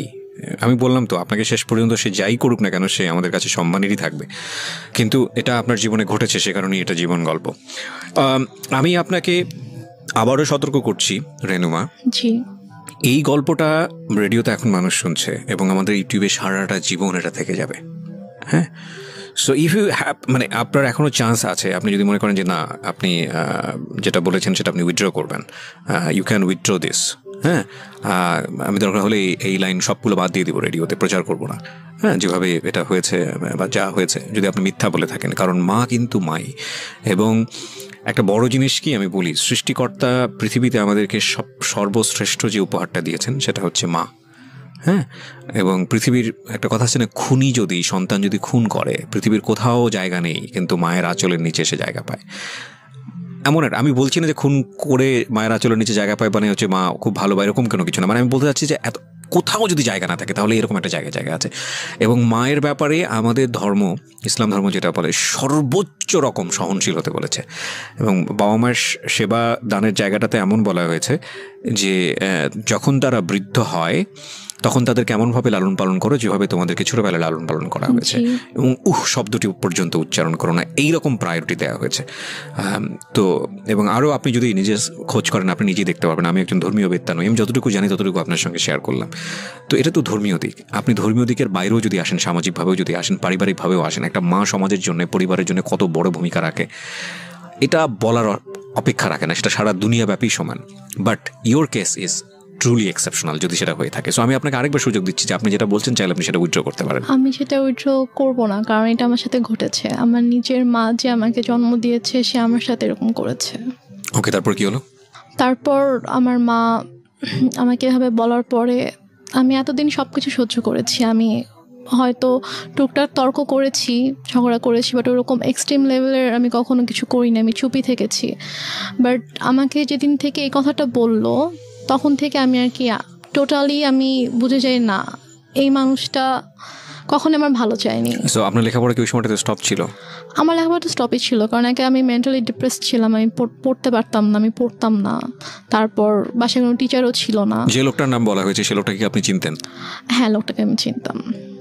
ওনার কি আসা যাওয়া ছিল আপনার বাড়িতে? না, আমাদের বাসায় আসা যাওয়া ছিল না, কিন্তু উনি হচ্ছে আমাদের যে এলাকাটায় আমরা ছিলাম ওই এলাকারই ছিল উনি। উনি কি প্রভাবশালী লোক ছিল? মোটামুটি। ওকে, আচ্ছা। তারপরে আমার মা, আমি জাস্ট স্ট্রেট বলে দেই যে আমার পক্ষে এটা সম্ভব না। তখন আমাকে বলে যে তোমার কি আরও বেশি টাকা লাগবে? তা আমি বলি যে না, আমার টাকা লাগবে না, বাট আমি এই ধরনের কোনো কিছু করবো না। সো প্লিজ তুমি কখনো এই ধরনের কথা। অভাব তো ছিল না আপনাদের ফ্যামিলিতে? না, আমার ফ্যামিলিতে কখনো মানে আর্নিং সোর্সের দিক থেকেও তো কোনো সমস্যা ছিল না? আর্নিং সোর্সে কোনো প্রবলেম ছিল না, আমাদের যে টাকা পয়সার কোনো সমস্যা থাকা সেটাও ছিল না। আর আমার টোটাল খরচটা আপু বেয়ার করতো, আম্মুর জন্য একটা বড় একটা অ্যামাউন্ট পাঠাতো। মানে তখনও কি আপনি আপনার ফ্যামিলিতে অভিভাবক বলতে আপনার মার পরে তো আপনার আপু ছিল, তখনও বিষয়গুলো আপনি কেন আপুকে জানাচ্ছিলেন না? আপুর সাথে আমার কমিউনিকেট করার কোনো ওয়ে রাস্তাটাই ছিল না, মানে একদম গৃহবন্দী থাকতেন টোটালি। ইভেন কি মানে আমি হচ্ছে ঢাকা থেকে সেরকম যখন চলে আসলাম একেবারে, তার কয়েক মাস পর আমাদের বাসায় টিনটি লাইনটা ক্লোজ করে দেওয়া হয়, লাইনটা অফ করে দেওয়া হয়। আর আম্মুর ফোনটা সব আম্মুর কাছে থাকতো, আর আমার তো ফোন ছিল না। আর আমাকে তো বাসা থেকে বেরোতে দিত না, কোথাও যেতে দিত না। কোথাও গেলে সেটা আম্মুর সাথেই। বাসায় কেউ আসলে, মানে কোনো গেস্ট যদি আসতো বাসায়, তো তার সামনে সবসময় আম্মুই আছে। আচ্ছা, ঠিক আছে। তারপরে কি হয়? তো তারপরে আম্মু আমাকে কয়েকবার এই ব্যাপারটা নিয়ে বলে, ইভেন আমাকে এভাবে বলে যে তোমার কি আরো বেশি টাকা লাগবে, লাগলে বলো, কোনো সমস্যা নেই। আমি ওনাকে বলছি, আমি বলি যে আম্মু প্লিজ, আমি তোমার অনেক কিছু সহ্য করেছি, তুমি যখন যেটা বলেছো আমি তোমাকে দিয়ে দিয়েছি। আমার গহনা তো তোমার কাছে ছিল, আমার প্রপার্টিগুলো আমি তোমাকে দিয়ে দিয়েছি, তুমি আমাকে এটা করতে বলো না, আমার পক্ষে পসিবল না, আমি এটা করতে পারবো না। তখন থেকে আমার প্রতি প্রচণ্ড খারাপভাবে মানসিক আর শারীরিক নির্যাতন শুরু হয়। কথায় কথায় আম্মু আমাকে মারতো। মানে তার কথায় একটা ছিল যে তোমাকে এটা করতে হবে, তুমি এটা করো। বিভিন্ন সময় বিভিন্ন অ্যামাউন্ট বলতো, বিভিন্ন লোকের কথা বলতো যে কি হয় এমন করলে, কি সমস্যা তোমার, এত অহংকার কিসের, তুমি নিজেকে কি মনে করো, তুমি কেন এত অহংকার দেখাবা, তোমার তো কিছু নাই, তুমি কি করে খাবা, তোমাকে যদি আজকে আমি বাসা থেকে বের করে দিই, তোমাকে যদি আমি কোনো মানে খাবার না দিই, কিছু না দিই, তুমি কি নিজে কিছু মানে 1 টাকা দিয়ে কিনে খেতে পারবা, তোমার কি অ্যাবিলিটি আছে? তোমার কিন্তু কিছুই নাই। সো তোমাকে আমার কথা মানতে হবে, যদি না মানো তাহলে কিন্তু আমি তোমাকে আবার বাসা থেকে বের করে দিব, ঠিক আছে? তখন তুমি কোথায় যাবা, কি করবা, তোমাকে কিন্তু এটা করেই খেতে হবে। সো বেটার তুমি আমার কথা শুনো, এখানে থাকো, থেকে করো। আমি বলছি আমি এটা করবো না। তারপর গিয়ে যেটা হয় সেটা হচ্ছে যে আমাকে প্রচণ্ড মারতো, মানে হাতের কাছে যেটাই পেতো সেটা দিয়ে আম্মু আমাকে মারতো। তারপর এমনও দিন গিয়েছে যে আমি মানে মারের ভয়ে আমি আমার রুমের দরজা আটকে দিয়ে আমি থাকতাম, রুম থেকে বের হতাম না। আম্মু রুমে এসে অনেক ধাক্কাধাক্কি করতো যে রুম খুল, কেন আটকায় রাখছিস। আমি ভয়।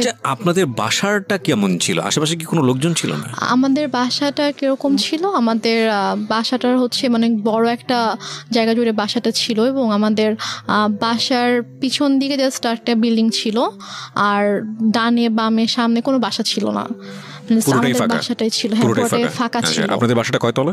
আমাদের বাসাটা একতলা। একতলা, টিন শেড? টিন শেড না, ফাউন্ডেশন দেয় বাসা, বিল্ডিং।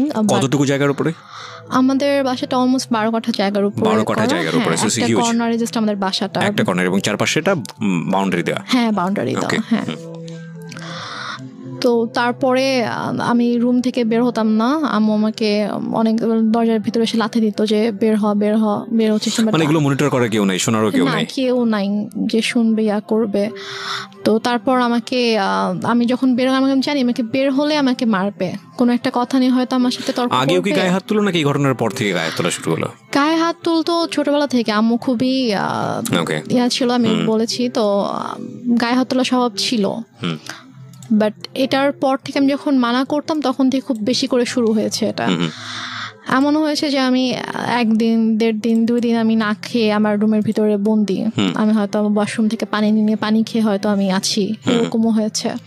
তো এক পর্যায়ে এভাবে চলতে থাকে। এভাবে চলতে 2014 সালের ফেব্রুয়ারিতে আমার ভাইয়া একদিন ফোন করে, দুলাভাই জি, আমার দুলাভাই একদিন ফোন করে বলে যে আমি তো দেশে আসতেছি, তো আমি 7 দিনের জন্য দেশে আসবো, তো 2 দিন হয়তো আমি সিরাজগঞ্জে থাকবো, এটা বলে। তো তখন আর কি আমার আম্মু আমার জন্য টিচার রাখে, ফেব্রুয়ারিতেই টিচার রাখে, 2 জন টিচার রাখে, একজন হচ্ছে ম্যাথের জন্য আর একজন ইংলিশের জন্য। তো টিচার রাখার পরে তোমার তো পড়াশোনার সময় অফ ছিল? আমার তো অফ ছিল, আমি টোটালি পড়াশোনা করতাম, বাট আমি কলেজে ভর্তি হয়েছিলাম। মানে আমি 14তে হচ্ছে আমার মানে 13তে আমার বেসিক্যালি এইচএসসি দেওয়ার কথা, বাট আমি দেইনি। তো ওইটা আবার 14তে রেজিস্ট্রেশন করানো হয় যে 14তে দিব, বাট তারপর আমার পড়াশোনা টোটালি স্টপ ছিল।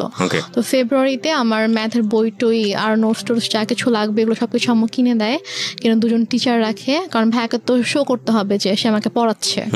তারপর ভাইয়া মার্চে আসার পরে, তো ভাইয়া ঢাকায় আসার 2 দিন পরে আমাদের বাসায় আসে, সিরাজগঞ্জে আসে।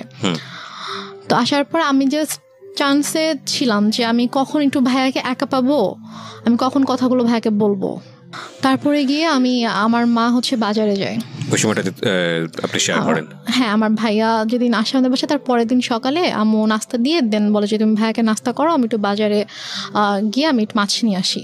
তো আম্মু যায়, যাওয়ার পরে এই ফাঁকে আমি ভাইয়াকে সব কিছু বলে দিই, মানে একদম আব্বু মারা যাওয়া থেকে শুরু করে আমার বিয়ে, ডিভোর্স, তারপরে পরের ঘটনাগুলো সব কিছু ভাইয়াকে বলি যে আমাকে এভাবে অত্যাচার করতো। তারপর আমার মা, ওই যে আমি বললাম 2006 সাল থেকে স্টিল আমি যখন 2014তে বাসা থেকে বের হয়ে আসি তার আগ পর্যন্ত আমার মায়ের যে আপত্তিকর ঘটনাগুলো সব কিছু আমি ভাইয়াকে জানাই। তো ভাইয়া তো শুনে খুবই শকড হয়ে যায় যে তুমি এতদিন কেন জানাও নি। তো আমি বলি যে আমি এরকম সিচুয়েশনে ছিলাম, জানাতে পারিনি। তো ভাইয়া তখন বলে ঠিক আছে, কোনো সমস্যা নেই, আমি ঢাকায় যাচ্ছি, আমি ঢাকা যাওয়ার পরে তুমি জাস্ট চুপ থাকো, তুমি মানে বুঝতে দিও না যে তো আমি জানি, নাহলে তোমাকে মেরে ফেলবে, তোমার ক্ষতি করবে, তুমি জাস্ট বুঝতে দিও না যে আমি সবকিছু তুমি আমাকে বলেছো। ও ভাইয়া আসার আগে আবার আম্মু আমাকে বলে যে যদি কিছু কোনোভাবে জানাস তাহলে কিন্তু তোর খবর আছে, মানে আমাকে হুমকি দেয় যে কিছু জানালেই কিন্তু তোর খবর আছে। তো তারপর তো আমি বলি। তো ভাইয়া ঢাকায় যাওয়ার পরে তো ভাইয়া কয়েকদিন পরে কানাডায় চলে যায়। তো যাওয়ার পরে আপুকে বলে ভাইয়া গিয়ে যে ওর সাথে এরকম করেছে আম্মা। তো আপু টয়লেট করতে পারে না, আপু আম্মুকে ফোন দিয়ে ফেলে, ফোন দিয়ে বলে যে তুমি কেন আমার বোনের সাথে এগুলো করেছো, তোমার কিসের অভাব ছিল, তোমার টাকা লাগবে তুমি বলতা, আরো টাকা লাগবে বলতাম, তোমাকে টাকা দিতাম, তো তুমি কেন আমার বোনকে ধরনের কথা বলেছো কেন?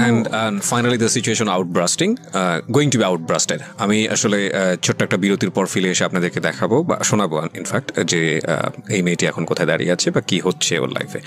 আমরা এখানে একটা বিরতি নিতে চাই প্রিয় শ্রোতা। আপনারা শুনছেন মিস্টার ম্যাঙ্গো ক্যান্ডি প্রেজেন্টস জীবন গল্প। আজকের এই গল্পটি বিশ্বাস না করাটাই ভালো। আমিও বিশ্বাস করতে পারছি না আমার জায়গাটা থেকে, এবং সবকিছু বিশ্বাস করতে হবে এমন কোনো কথাও নেই, কারণ কিছু কিছু বিশ্বাস সামনে আসলে এমন অবস্থা তৈরি করে দেয় যেটা আসলে নিজেকে অস্বস্তির মধ্যে ফেলে দেয়। কি বলবো বলুন, পৃথিবীতে এখন সব কিছুই সম্ভব। এবং এই যে আপনারা যারা ফেসবুকে আছেন, এখন তার ফেসবুকে নাই এমন লোক খুঁজে পাওয়া খুব মুশকিল। কিছুদিন আগে এরকম একটা ভিডিও দেখলাম, কলকাতার ভারতের একটা ভিডিও, যে ছেলে বাবাকে পেটাচ্ছে, এবং সেটার পেছনে আপনি দেখেছেন কিনা জানি না, আপনি তো ফেসবুকে আছেন। সেটা হচ্ছে যে বাবাকে বোধহয় তার ওয়াইফকে, মানে তার মা একটু মিষ্টি খাইয়ে দিয়েছিল, এবং মা হচ্ছে সুগারের পেশেন্ট বা কোনো একটা কিছু, এবং সেটার জন্য সে পেটাচ্ছে তাকে। ওই ভিডিওটা ভাইরাল হওয়ার পর তাকে পুলিশ অ্যারেস্ট করে। এবং ইন্টারেস্টিং ফ্যাক্ট হচ্ছে হলো সেই বাবাই কোর্টে গিয়ে বলেছে যে আমার ছেলে একটা, তাকে যদি না ছেড়ে দেওয়া হয় আমি সুইসাইড করব, এবং কোর্ট বাধ্য হয়ে তাকে ছেড়ে দিয়েছে।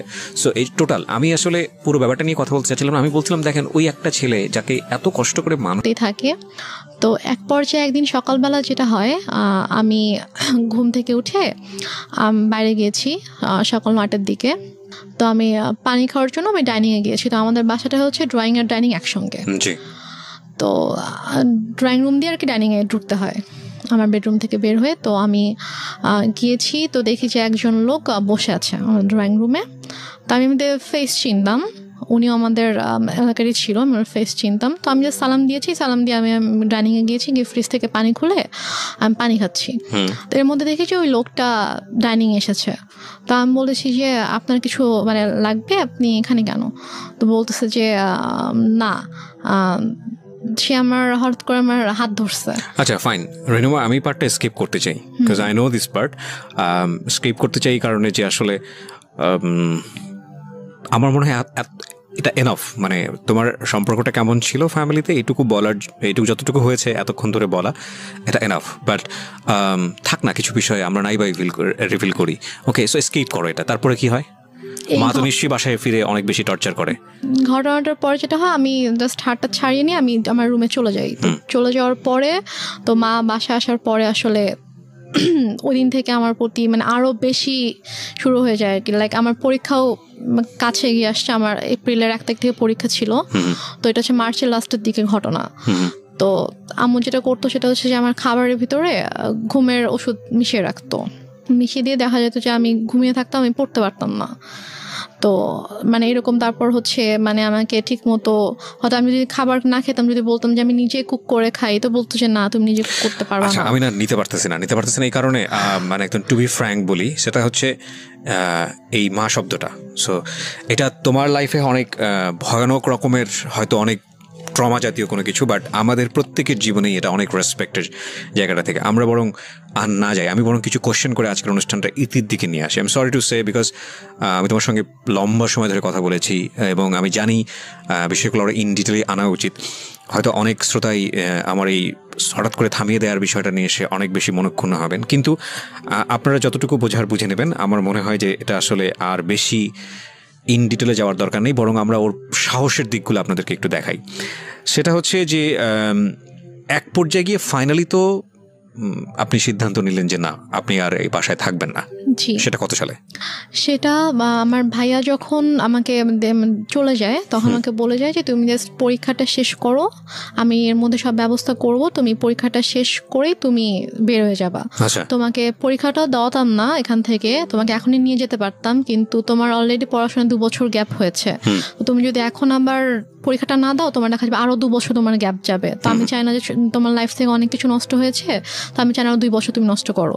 তো কোনোভাবে তুমি কষ্ট করে এখানে থাকো, দেন পরীক্ষার পরে তোমাকে আমি ঢাকায় পাঠিয়ে দিই। পরীক্ষার পরে কি হলো? তো আমার পরীক্ষা শেষ হলে একদিন হঠাৎ করে আম্মুর সাথে আপুর অনেক ঝগড়া হয়। তো দেন আম্মু বলে যে আমি করব, আমি বাসা থেকে বের হয়ে যাব। আম্মু বলে, তো বল ঠিক আছে তুমি চলে যাও। তো মানে আমাদের প্ল্যানিং ছিল যে আমার পরীক্ষাটা যেদিন শেষ হবে তার পরের দিনে আমি হয়তো আম্মুকে এটা বলবো যে আমি ফুপির বাসায় বেড়াতে যাব, তো ওখান থেকে দেন ঢাকায় চলে আসবো, কারণ আমাকে তো নর্মালি তো বের হতে দিত না কোথাও। তো আম্মু হচ্ছে ফুপির বাসায় যেতে দিবে না, এটা নিয়ে আপুর সাথে আম্মুর ঝগড়া হয়েছিল। তো পর আম্মু বলেছে ঠিক আছে তোমরা যেহেতু নিজেদের মতো করতে চাও, ঠিক আছে আমি আর তোমাদের সঙ্গে থাকবো না, আমি চলে যাচ্ছি। তো আমরা ঠিক আছে চলে যাও। তো আম্মু সিরিয়াসলি রাতের 9টার সময় আম্মু রেডি হয়ে গেছে, রেডি হয়ে আপুকে বলতেছে, আমি ফোনে রেখেই কথা বলতে বলতে রেডি হয়ে বলতেছে যে ঠিক আছে আমি বাসা থেকে চলে যাচ্ছি, আর দেখো তোমার বোনকে আমি কি করি। জাস্ট এটা বলে সে ইভেন তার ফোনটাও সে মানে আমার কাছে রেখে সে চলে যায়। সে ফোনটাও নিয়ে যায় না বাসা থেকে, ফোন মানে কিছুই নিয়ে যায় না, সে জাস্ট কাপড়টা পরে চলে যায় বাসা থেকে রাত 9টার সময়। তো তারপরে আমার আপু যেটা বললো যে তুমি জাস্ট রুম সবকিছু লক করে তুমি হ্যাঁ কিনা কেয়ারটেকারকে বলো, কারণ কেয়ারটেকারকে বলো যে বাসার সামনে দাঁড়িয়ে থাকতাম, বাসার কেয়ারটেকার ছিল, তো ওকে বলো যে সারা যেন বাসার সামনেই থাকে, কারণ আম্মু হয়তো তোমার কোনো ক্ষতি করতে পারে, আমি ঠিক বিশ্বাস করে উঠতে পারছি না। তো তুমি জাস্ট কোনো রকম সব কিছু লক করে দিয়ে থাকো, তুমি সকাল হওয়ার সাথে সাথে ফুপির বাসায় চলে যাবা। আমার ফুপির বাসা ছিল হচ্ছে আমাদের বাসা থেকে 1.5 ঘন্টার দূরে, গাড়িতে 1.5 ঘন্টা লাগবে। তো আমি সারা রাত আমার বোন আমার সাথে ফোনে ছিল, আমার সাথে কথা বলেছে সারা রাত। তো আম্মু রাতে আর কোনো সমস্যা করেনি। তো আমি সকালবেলা ফজরের নামাজ পড়ে আমি আমার ফুপির বাসায় চলে যাই। রমজান মাস ছিল, তো আমি সেহরি করে ফজরের নামাজ পড়ে আমি 5:30টার দিকে বের হয়ে যাই বাসা থেকে। কেয়ারটেকারের কাছে চাবি, জাস্ট গেটের চাবিটা দিয়ে বাসার চাবিটা নিয়ে আমি চলে যাই। কেয়ারটেকার ছিল বাসাতে? কেয়ারটেকার বলতো যে উনি হচ্ছে যে আমাদের বাসার সামনে কিছু দোকান ছিল, তো সেগুলোর মেনটেন করতো, তারপর বাসার সব বিল টিল পে করতো, এগুলোর জন্য। তার মানে তো উনি ইনফর্ম ছিল বাসার ভিতরে কি হচ্ছে না হচ্ছে? উনি তো বাসায় থাকতো না, আর হচ্ছে উনি জাস্ট হচ্ছে দোকান মেনটেন করতো, আর ওনাকে যদি ফোন দিতাম তখন আর কি উনি আসতো, বাসার কোনো সমস্যা হলো। ঠিক আছে, ওকে। তারপর না, কিন্তু যেহেতু উনি বাসা পাহারা দিচ্ছে বাইরে এবং বাসার মালিক তো এক অর্থে আপনার বড় বোন, আপনি যেটা বলছিলেন যে প্রপার্টির মালিক হচ্ছে বড় বোন, তো যে যাচ্ছে মানে উনি তো খুব স্বাভাবিকভাবেই কিউরিয়াস হওয়ার কথা যে বাসার ভিতরে কি হচ্ছে মা আর মেয়ে মিলে। ওনার সামনে কখনো আসলে ওইভাবে কোনো সিনক্রেট করে আমি হয়তো আপনাকে বলেছি যে আমার মা আমাদের সাথে একরকম আর বাইরের মানুষের সামনে টোটালি অন্যরকম ছিল। যেমন আমার যখন পরীক্ষা চলছিল তখন আমার মা প্রতিদিন আমাকে নিয়ে যেত, নিয়ে আসতো। সে কিন্তু এই জন্য আমাকে নিয়ে আসতো যাতে আমি কারোর সাথে কথা না বলতে পারি। এখানে একটা বিষয় প্রিয় শ্রোতা, আমি ওর যে গল্পটা, সেই গল্পে আমি অনেক সন্দেহ তৈরি করার জন্য অনেক বেশি কোশ্চেন করেছি, অনেক বেশি ইন্টারাপ্ট করেছি, বাট সরি টু সে আমি যে অ্যান্সারগুলো পেয়েছি সেখানে আসলে সন্দেহটা সেভাবে দানা বাঁধেনি। এবং তার মানে এটা নয় যে ওনার মা যেটা করেছে, উনি যেটা বলেছে সেটা 100% সত্য আপনাকে ধরে নিতে হবে, আমি সেটা আপনাকে বলছিও না, বাট কোশ্চেন করাটা আমার জায়গা থেকে দায়িত্ব ছিল, আমি সেটা করেছি। কি করবেন না করবেন সেটা একান্তই আপনার বিষয়, বলেন। তারপর তো সবার ধারণা ছিল যে বা মা মেয়েকে অনেক ভালোবাসে, এত কেয়ার করে যে পরীক্ষার হলের বাইরে বসে থাকে, আবার মেয়েকে নিয়ে যায় 3 ঘন্টা বসে থেকে আবার নিয়ে আসে। আউটলুকিংটা ডিফারেন্ট ছিল, হ্যাঁ না, কিন্তু আমি ওই জায়গাটায় আসতে চাই যে বাসা থেকে বের হয়ে তারপর আমি বাসা থেকে চলে আসি। আমি বাসা থেকে ভোরবেলা আমার ফুপির কাছে চলে আসি, তো আমি জাস্ট আমার কয়েকটা কাপড় নিয়ে আমি বাসা থেকে চলে আসি। তো চলে আসার পরে আমার ফুপির বাসায় আমি প্রায় 1 মাসের মতো ছিলাম। ফুপি জানতো? হ্যাঁ, আমি গিয়ে সবকিছু বলি। আমি যাওয়ার পরে ফুপি জেনেছে, ফুপি চাচু মানে যার যার জানা সবাই স্প্রেড আউট হয়েছে। আমি বলেছি সবাইকে, তো সবাই তো শুনে খুব অবাক যে তুমি কেন আমাদেরকে এতদিন বলো না, তোমাকে অনেক আগে আমরা ওখান থেকে নিয়ে আসতাম। তাহলে আমার বলার তো কোনো ওয়ে ছিল না। তো তারপর আম্মু 2 দিন পরে বাসায় ব্যাক করে, তো ব্যাক করে দেখতে পাই আমি নাই। সে হয়তো মানে বুঝে উঠতে পারিনি যে আমি বাসায় থাকবো না, সে এসে দেখবে আমি হয়তো বাসায় আছি। তো সে যখন দেখে আমি বাসা নেই, সে তখন ফোন করে আমাকে। তো ফোন করে বলে যে তুমি কোথায়? আমি বলি যে আমি ফুপির বাসায়। তো বলে যে বাসায় আসো, চাবি নেই, আমি তো ঢুকতে পারতেছি না। আমি বলছি আমি বাসায় যাবো না। তো বলে যে না, বাসায় তো আসতে, বাসায় কেন আসবো? আচ্ছা, আমি এই ডিলেমাগুলো একটু শর্ট করি। হ্যাঁ, সেটা হচ্ছে যে বাসায় আপনি জানেন, এরপর কি করেছেন আপনি স্টেপ বাই স্টেপ? সেটা বাসায় যাইনি। তো তারপর আমি যখন ঢাকায় চলে আসবো, আমার ইউনিভার্সিটিতে অ্যাডমিশন নিতে হবে। তো আমার তো ওখানে আমার এসএসসির যে পেপারস, তারপর হচ্ছে কিছু সার্টিফিকেটস, এগুলো তো আমার লাগবে। তো এগুলো তো সবকিছু বাসায় আমি রেখে এসেছি, আমি তো কিছুই নিয়ে আসিনি বাসা থেকে। তো আমি যখন যেতে চাই, তো আমার ফুপি আম্মুর সাথে কথা বলে যে ওর তো কিছু পেপারস লাগবে, তো বাসায় যাবে, গিয়ে ওর যা যা লাগবে নিয়েও চলে আসবে। পরে বলে যে না, ও তো বাসায় ঢুকতে পারবে না, ওকে বাসায় আসতে দিব না। তো এক পর্যায়ে এবং আম্মু নানা সময় নানাভাবে আর কি আমাকে ফোন দিয়ে, ফুপিকে ফোন দিয়ে, চাচুকে ফোন দিয়ে সবাইকে থ্রেট করতো যে আপনার আমার মেয়েকে নিয়ে আমার সম্পর্কে ব্রেন ওয়াশ দিচ্ছেন, এই জন্য ওরকম করতেছে, আমি আপনাদের নামে কেস করবো যে আমার বাচ্চাকে কিডন্যাপ করে রাখছেন আপনারা। তো এগুলো নিয়ে আসলে আমার ফ্যামিলি সবাই খুব ভয়ে ছিল, যে কারণ তারা এটা বলতো যে ও যে কোনো কিছুই করতে পারে, যে তার নিজের মেয়ের সাথে এরকম করতে পারে, সে আমাদের ক্ষতি করতে তার বাঁধবে না। তো সবাই মিলে আমার আপুর সাথে ডিসকাস করে দেন ডিসিশন হলো যে আমি মানে তার নামে একটা জিডি করবো। আচ্ছা, তার নামে একটা জিডি করে রাখবো যে সে আমার সাথে এরকম বিহেভ করেছে এবং সে ইন ফিউচারে আমার এবং আমার ফ্যামিলির ক্ষতি করতে পারে। তো এরকম একটা কিছু জানিয়ে জিডি করব। তো তারপর ফুপির বাসা থেকে আমি আমার ফুপা, আমার বড় ভাই, আমার একটা চাচা সহ আমি আমাদের শহরে আসি। পুলিশ জিডি নিয়েছে? জি, পুলিশ মেয়ে জিডি করছে। জি, নিয়েছে। তো ওখানকার গিয়ে যখন আমি ফার্স্টে বলি, তো ওখানকার অফিসাররা পরে বলে যে ঠিক আছে আপনি ওসির সঙ্গে কথা বলেন। তো আমরা ওসির কাছে যাই। তো ওসির কাছে যাওয়ার পর ওনাকে যখন আমি ডিটেল সব ঘটনা খুলে বললাম, তখন উনি বললো যে এটা খুবই সেন্সিটিভ একটা ব্যাপার, তো ঠিক আছে আমি জিডি করে দিচ্ছি, সমস্যা নেই। তারপর আপনি বাসায় ঢুকতে পারলেন? তারপর আমি বাসায় গেলাম, জিডি করে আমি বাসায় গেলাম। তারপর ঢুকতে দিচ্ছিল না, তারপর ওসি ফোন করে দেওয়াতে তারপর কি ঢুকতে দিয়েছে আমাকে। তো জিডিতে কি কি বিষয় মেনশন ছিল? জিডিতে মেনশন ছিল হচ্ছে যে উনি বললো যে জিডিতে তো যেসব বিষয় ঘটেছে এগুলো তো আসলে ডিটেলে লেখাটা পসিবল না এত কিছু, তো তুমি এভাবে একটা লেখো যে তুমি নিজের ইচ্ছায় তোমার ফুপির কাছে ছিল এতদিন, তারা তোমাকে কিডন্যাপ করেনি এবং তুমি এখন পড়াশোনার জন্য তুমি সিরাজগঞ্জ থেকে ঢাকায় শিফট করছো। এবং এখানে তোমার বোন তোমাকে টেক কেয়ার করবে, তোমার বোনের দায়িত্বে তুমি যাচ্ছ, এবং তোমার ফুপু চাচা কারো কোনো দোষ নেই, তারা তোমার কিডন্যাপ করে, তুমি নিজে এসে তার কাছে এসেছিলে, এবং ইন ফিউচারে যদি তোমার কোনো ক্ষতি হয় তার জন্য তোমার মা দায়ী থাকবে। মা কেন দায়ী থাকবে? মানে সে আমার কোনো ক্ষতি করবে আর কি। জিডিতে এরকম টাচ দেয়া ছিল যে মা আমার সঙ্গে ধরনের আচরণ করছে? হ্যাঁ, আচরণ করে, সে আমাকে শারীরিকভাবে মানসিকভাবে অনেকভাবে নির্যাতন করেছে, গায়ে হাত তুলছে, যৌন নির্যাতন করছে। জি এগুলো ছিল, এগুলো জিডিতে ছিল? জি এগুলো ছিল। ওকে। তো তারপর আমি বাসায় যাই, বাসায় গিয়ে কিছু সার্টিফিকেট, আমার প্রয়োজনীয় যা যা জিনিসপত্র ছিল আমি এগুলো নিয়ে দেন ফুপির বাসায় চলে আসি। তার কয়েকদিন পরে আমি ঢাকায় চলে আসি, এবং ঢাকায় চলে আসার পরে আমার রেজাল্ট দেয়। তো আমি আসলে আমার রেজাল্টের দিন আমি বিশ্বাসই করতে পারছিলাম না, আমার খুব ভয় করছিল যে আমি হয়তো ফেল করব। ঢাকায় আসেন কত সালে? আমি ঢাকায় আসি 2014 সালের আগস্ট মাসে। 2014 সালের আগস্ট মাসে, এখন হচ্ছে 2018 সাল প্রায় শেষের দিকে, 2019 সাল পড়তে গিয়েছে। এই প্রায় 5 বছর আপনি বাড়ি যাননি? আমি যাইনি বাড়িতে। মার সঙ্গে কোনো যোগাযোগ নাই? কোনো যোগাযোগ নাই। ফোনে একবার হাই হ্যালো হয়নি? ফোনে 2 বার কথা হয়েছে এই 5 বছরে, মাত্র 2 বার? হ্যাঁ, আমি ফোন দিয়েছিলাম, একবার আম্মু ফোন দিয়েছিল, আমার নাম্বার আমি চেঞ্জ করে ফেলেছিলাম ঢাকা আসার পর আমার নাম্বার, তো সামহাও পেয়ে যায়, তো পেয়ে আমাকে ফোন করে, দেন আমি কথা বলি না, আমি ফোন রেখে দিই, দেন আমি নিজে কল দিয়েছিলাম, কারণ মানে আমার না খারাপ লাগতো, মানে যত কিছুই করুক তারপরও দেখা যায় যে মানে কেউ যদি বাচ্চা যদি অসুস্থ হয় অথবা অনেক খারাপ কোনো সময় কাটায় অথবা অনেক খুশির কোনো সময় কাটায়, তখন কিন্তু স্বাভাবিকভাবেই মা বাবা ভাই বোন আপনজনদের কথা মনে পড়ে। তো আমি যখন ঢাকায় আসার পরে যখন আমি সিক হতাম, তখন হোস্টেলে থাকতাম একা একা, তো আমি খুব লোনলি ফিল করতাম, এবং যখন খুব বেশি অসুস্থ হতাম তখন আমার খুব ইচ্ছা করতো যে অন্যদের মাকে দেখতাম, যে আমার মা কেন অন্যদের মতো না, অন্য মায়েরা তো এত ভালো, তার বাচ্চাদেরকে এত কেয়ার করে, বাচ্চাদেরকে আগলে রাখে, এবং একটা মায়ের কাছে তো বাচ্চা সবচেয়ে সেফ থাকা উচিত, যেটা আমি ছিলাম না। তো আমার সাথেই কেন এরকম হতো? আমি নামাজ পড়ে আল্লাহর কাছে কান্না করতাম যে আল্লাহ আমার সাথেই কেন এরকম হলো, আমার মা কেন এরকম, অন্যদের মা তো এত ভালো। তো আমি এই যে একদম ইমোশনাল হয়ে আমি আমার মাকে ফোন দিয়েছিলাম, গত বছর অক্টোবর মাসে ফোন দিয়েছিলাম আম্মুকে। তো সে প্রথম 1 মিনিট আমার সাথে ভালো করে কথা বলেছে, ভালো করে বলতে চাই, জিজ্ঞেস করলাম যে কেমন আছো, ভালো আছি, তুমি কেমন আছো, আমি বলছি ভালো আছি। তো তারপরে বলতেছে যে তুমি কেন এভাবে আমাকে সবার সামনে খারাপ বানিয়ে তুমি বাসা থেকে চলে গিয়েছো। তা আমি বলেছি যে আমি কেন এসেছি তুমি জানো না, তুমি আমার সাথে যা করেছো তারপর আমি কিভাবে তোমার সঙ্গে থাকতাম।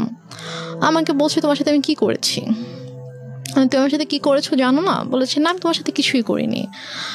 পরে বলছে যে বলো আমি তোমার সাথে কি করেছি। তখন আমি বলছি তুমি আমার সাথে আমাকে মারধর করেছো, আমাকে আমার সংসারটা নষ্ট করেছো, আমাকে আমার ভালোবাসা মানুষের থেকে তুমি দূর করেছো, তার সামনে আমাকে খারাপ বানিয়েছো, আমার সাথে তুমি অনেক কিছুই তো করেছো, তো তুমি এগুলো কিছুই করোনি, তুমি কিভাবে বলতেছো যে তুমি কি করছো তুমি জানো না। বলতেছো যে আমি তো তোমার সাথে এরকম কিছুই করিনি, তুমি তো নিজেই ডিভোর্স দিচ্ছো, তোমার ডিভোর্সের জন্য তো আমি দায়ী ছিলাম না, তো তুমি কেন এখন আমাকে মিথ্যা ব্লেম করতেছো, আর তোমাকে আমি কবে মারছি, তোমাকে তো আমি মারি নাই। মানে সে আমার সাথে যা যা করেছে তার সব কিছুই সে এখন অস্বীকার করে আমার কাছে। আমার আপুর সাথে মাঝে মাঝে তার কথা হয়, তখন সে আমার আপুকেও বলে যে না আমি ওর সাথে কিছুই করিনি। আপনার বড় আপুর সঙ্গে তো সেরকম কোনো কিছু করেনি আপনার দেখা মতে? বড় আপুর সংসারে অনেক ঝামেলা সৃষ্টি করার চেষ্টা করেছে, সেটা হচ্ছে বড় আপু শ্বশুর বাড়িতে ফোন দিয়ে আপুর হাজব্যান্ডকে ফোন দিয়ে আপুর সম্পর্কে অনেক উল্টাপাল্টা কথা বলেছে। ঠিক আছে, নাই বা গেলাম, আমি শুধু মানে খুব এমন একটা জায়গায় গল্পটা দাঁড়িয়ে গেল, এখানে কথা বলাটা খুব মুশকিল। তবে প্রিয় শ্রোতা, আমরা একটা প্লিজ